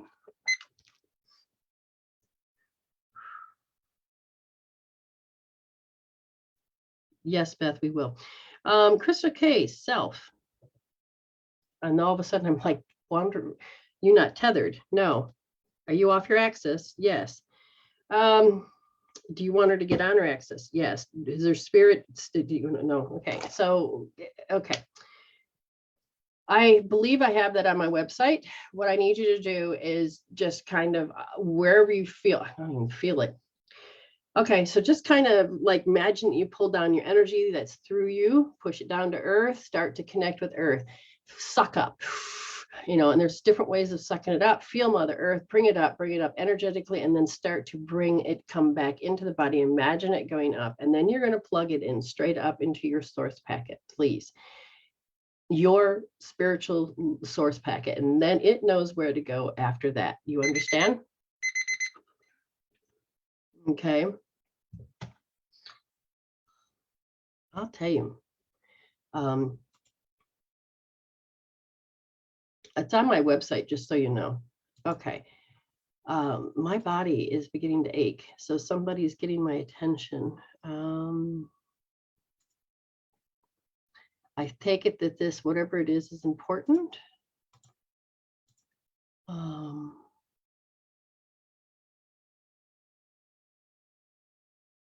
Okay.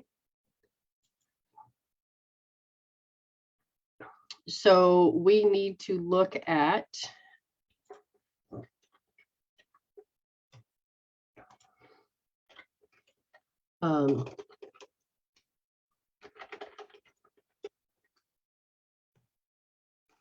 okay, so I'm assuming that my somebody's asking in another room that I can't see. So I'm assuming somebody that asked for a reading earlier. Okay, notice that whoever is in tribe, I think it's Brenda, notice that when you sent me an information, it came out KKED, and I didn't know what that word meant. Now I know it's mean asked. So Brenda, we'll go there and then we'll go Amanda. So Brenda Gill, ready? There's a certain amount of creative insecurity. So they're really putting insecurity. They said, if you could sit with it, do a 2-minute sit of just be quiet in your mind and get into it. You can write down of what you feel insecure about, and you will start to feel the pressure. Now I feel like this lofty pressure right here. And there's a certain amount of anxiety that comes with it. And they said that they want me to have you help you understand that, oh, we're just going to go there. All right. Pause. I got to find my sheet. I don't even know if you're aware that it's even running. Where do you want them to go? So we're going to go left side. Okay. So if you can kind of feel the state that you're in, whether it is, whatever it is in, they want you to go down and start doing just the left side of the body. Where's that? Right here. Go up right to where that bone is, like the fourth toe or the fifth toe, and just go straight up underneath, right there, not directly underneath, but right at an angle, and start rubbing just the left side. They said it's also frozen. So if you have a refrigerator magnet, use it. If not, use your hand.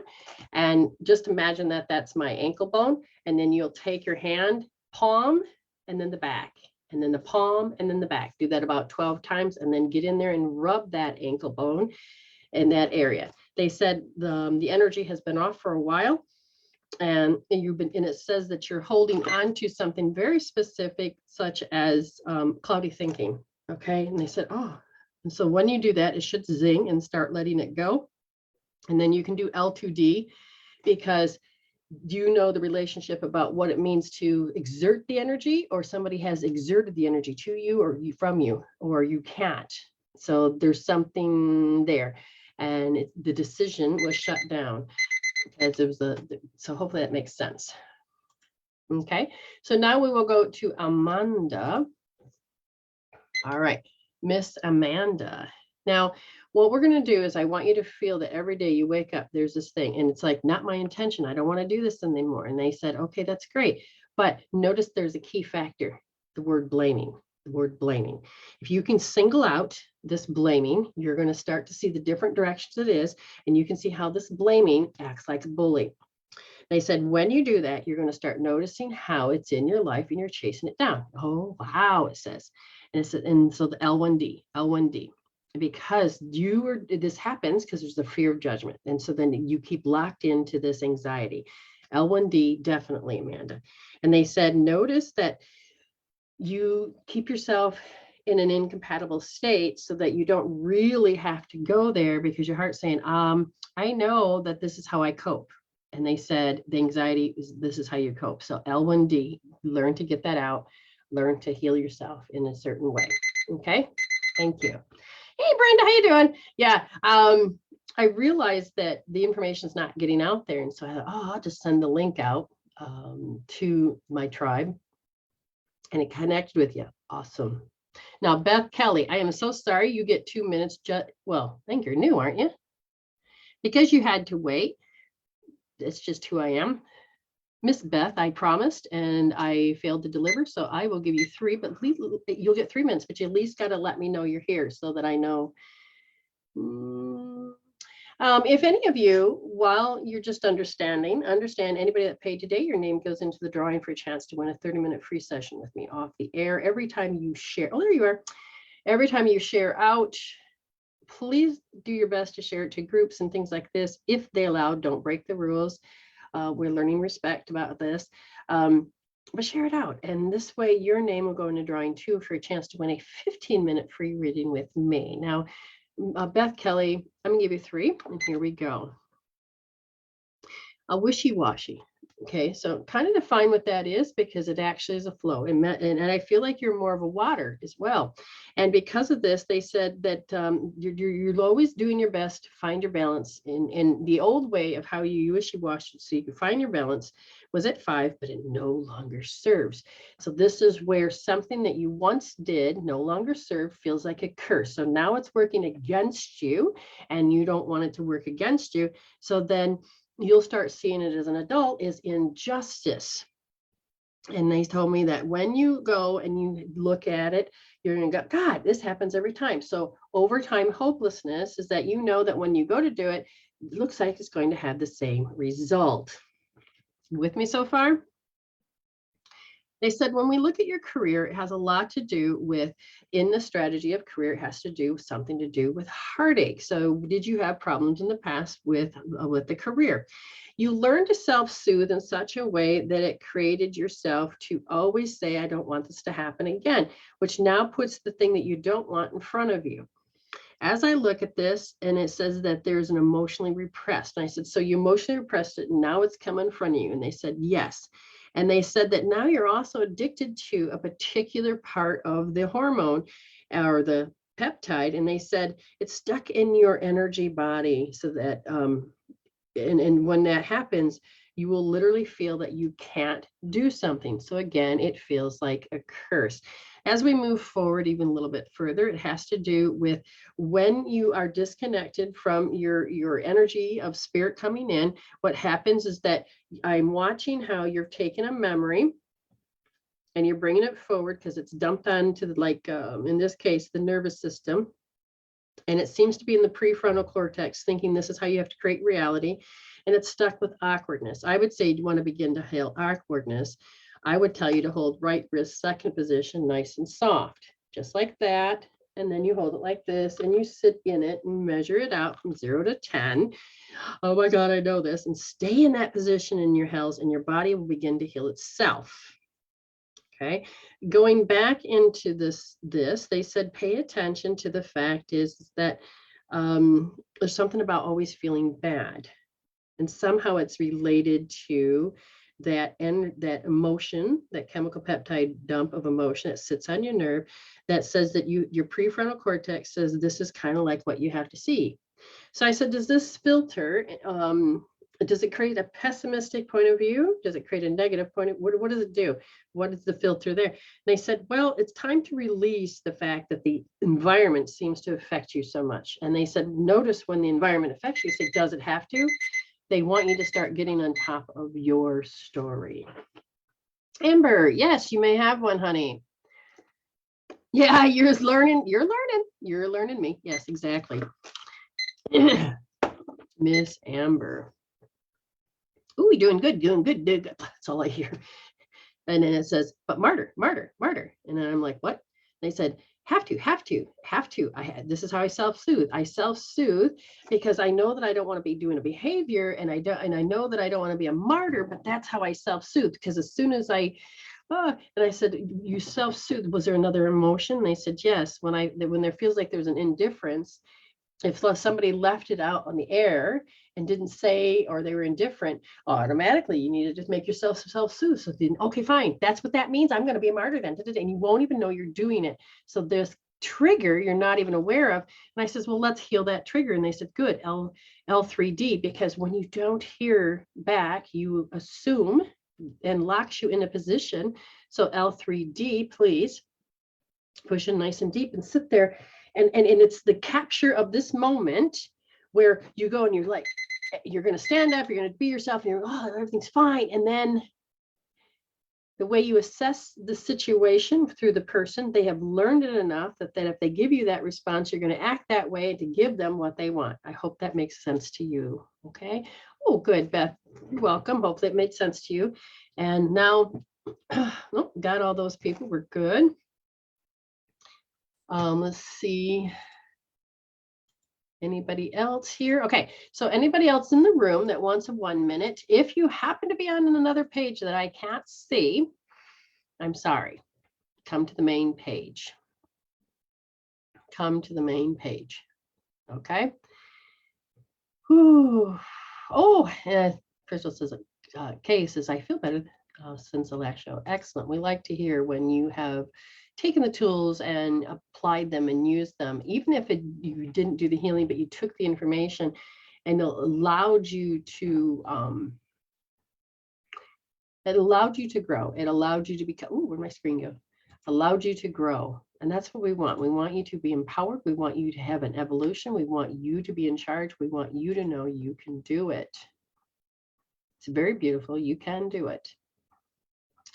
Amber says, I'm trying to get the children's dad to leave my house. Oh, he won't work. He is always pointing his flaws out as mine. Yes, it's the rhythm now. It's the rhythm now. And sometimes what we do is we end up taking the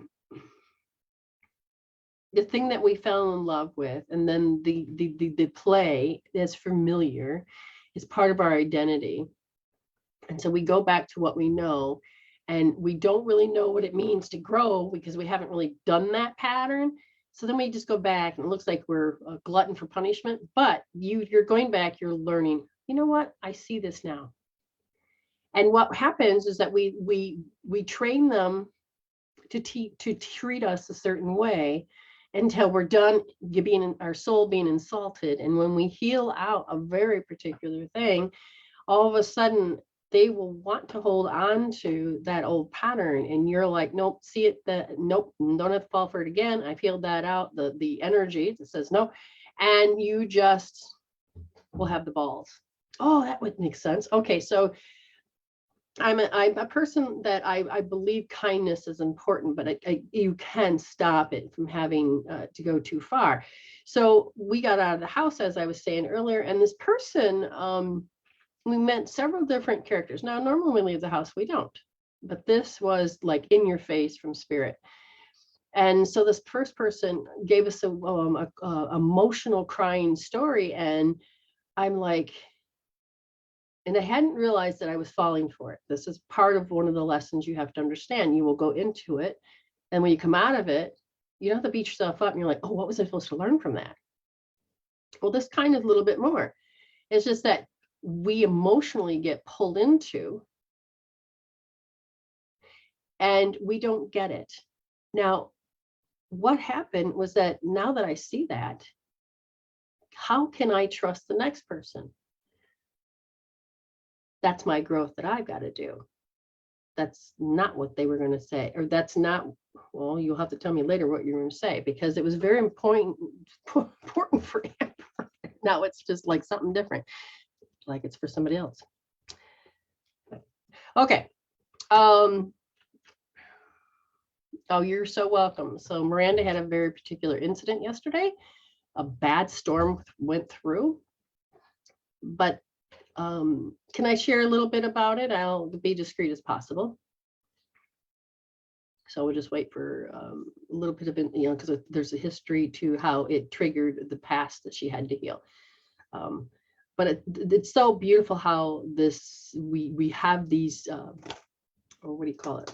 We have these particular cells. No, I can't remember what's on top of our cells. What the hell is on top of our cells? It's like a lock and key. It's like the door and the key. I can't remember what it's called though. They're not regulators, the receptors, that's it. And so sometimes we will create things in our story, in our life, to trigger a particular, the key that's been laying dormant or has controlled your life, which has altered your life. And you have to take the key out so that you can be done altering your life, and so you can have a different view, and so you create a different perspective. And this is where the wisdom and the growth comes in. This is why you have to participate in your own healing. So thank you very much for your permission. So it's triggered back. Yeah, it was fresh. Here's her house. It's all protected. She leaves to go someplace, and spirit goes, hey, look at the cloud. She goes, oh, I'm under a flat cloud or some type of, it's like huge, that huge. So it got her attention. She goes into town. She comes back, and there's a storm in process. Now she's like, I got to get home. So she barely could drive, anything like this. So her white knuckled. Now imagine the chemical peptides that's just pouring through her system. She gets to her street. Oh my God, the shocking thing that occurs with your eyeballs when you see things that are not the same. This is how people feel when you show up differently. You're not the same, and so they can't handle the new part, and so they're going to want to put things back the same. So while she's like going, oh, I just want things to be the same, she had to learn how to assess what she was seeing, taking in the new information, and she went into high beta, but yet at the same time she was like, oh my God, I'm so thankful. Thank you, Spirit. Thank you, Spirit. Thank you, Spirit. These big trees missed her car because she took it out, had she had her car there, it would have been destroyed. Then she had to go through a second storm, which took out more trees. And what they're trying to say, and your mom's here, what they're trying to say is she was thankful that she lived. But it triggered when she was little, when her brother died. She lived, he didn't. And so sometimes when we're kids, we're trying to process things, we come up with these things to help soothe us. And it served us then, but doesn't serve us as an adult. And this is where the conflict come into play. And so her body was just like, oh, yeah. And so it's like, okay, rub this to get the meridians going, hold this to get the emotion out, the key out of that receptor, so that you do not have to get caught up or create another particular hell, another story connected to you don't need to do that. And she had a turnaround time. I can't remember how long, but then little triggers here and there. And now, I mean, you had a fast turnaround time, I believe. And then it was like, as it's still fresh, because your body is learning how to do the transitioning without losing shit, but you're still fresh. And then somebody says, oh, I hate trees. Now she loves trees. And so she could feel the trees weep. And so she really took that literally. And what happened was that it hurt her. But I then had to point out, well, look, some people just talk flippantly as a conversation. And then and if they're a robot, they won't know. She said it took about a half hour or so for the turnaround time. Some people will stay in it for weeks. And it affected her. But if you understand that sometimes people just this is a conversation in a social aspect, sometimes that they just like, they found reasons to hate it, but they, if they're just a program, they won't really know what they're saying or doing. But we don't have to lose power to it. Sometimes people throw off emotions and we get lost in it. But you don't have to live there. You can't just take out the point of origin. You have to understand the archetypes. There's so many tools in your toolbox. Well, there's so many things that we just have to learn to get our power back and learn to come back to center and learn the empowerment. One of the huge things that's on the planet right now is really about understanding self-empowerment. That's going to be a huge thing that's going to help you awaken further. It's beautiful. It really is. Okay. All right. You guys are great. Thank you for sharing. Thank you for getting this message out there. I wouldn't be here unless you were, somebody wants this, and that makes me feel loved. And that makes me feel that I'm doing this vocation the way that I'm supposed to do it. And I'm happy about it. I'm thankful for it. So every day I'm asked, do you still want to do it? And every day I say, keep showing me proof, what I'm supposed to do, how I'm supposed to do it. And I do my best to stay consistent, because, that's who we are. All right. You guys are great. I love you. Remember to resolve to evolve and heal instead of deal. Because once you begin to understand the glossary and the language, you're going to be so much happier about how you're going to do things. And you can take it to that next level. And when you take it to that next level, you are going to be so happy that you have, because everybody keeps asking, can I wake up? Can I do this? Can I do that? And I'm like, yes, you can. Yes, you will. And there is a way to do it. All right. So remember, you can heal anything. If you really, really, really want to, you can do it. You're not a victim of your DNA. Okay. You're responsible for learning to understand it so you can heal it and heal it out. Okay, you guys are awesome. You are great. I love you, and do everything you can, because I already see it. Stay blessed.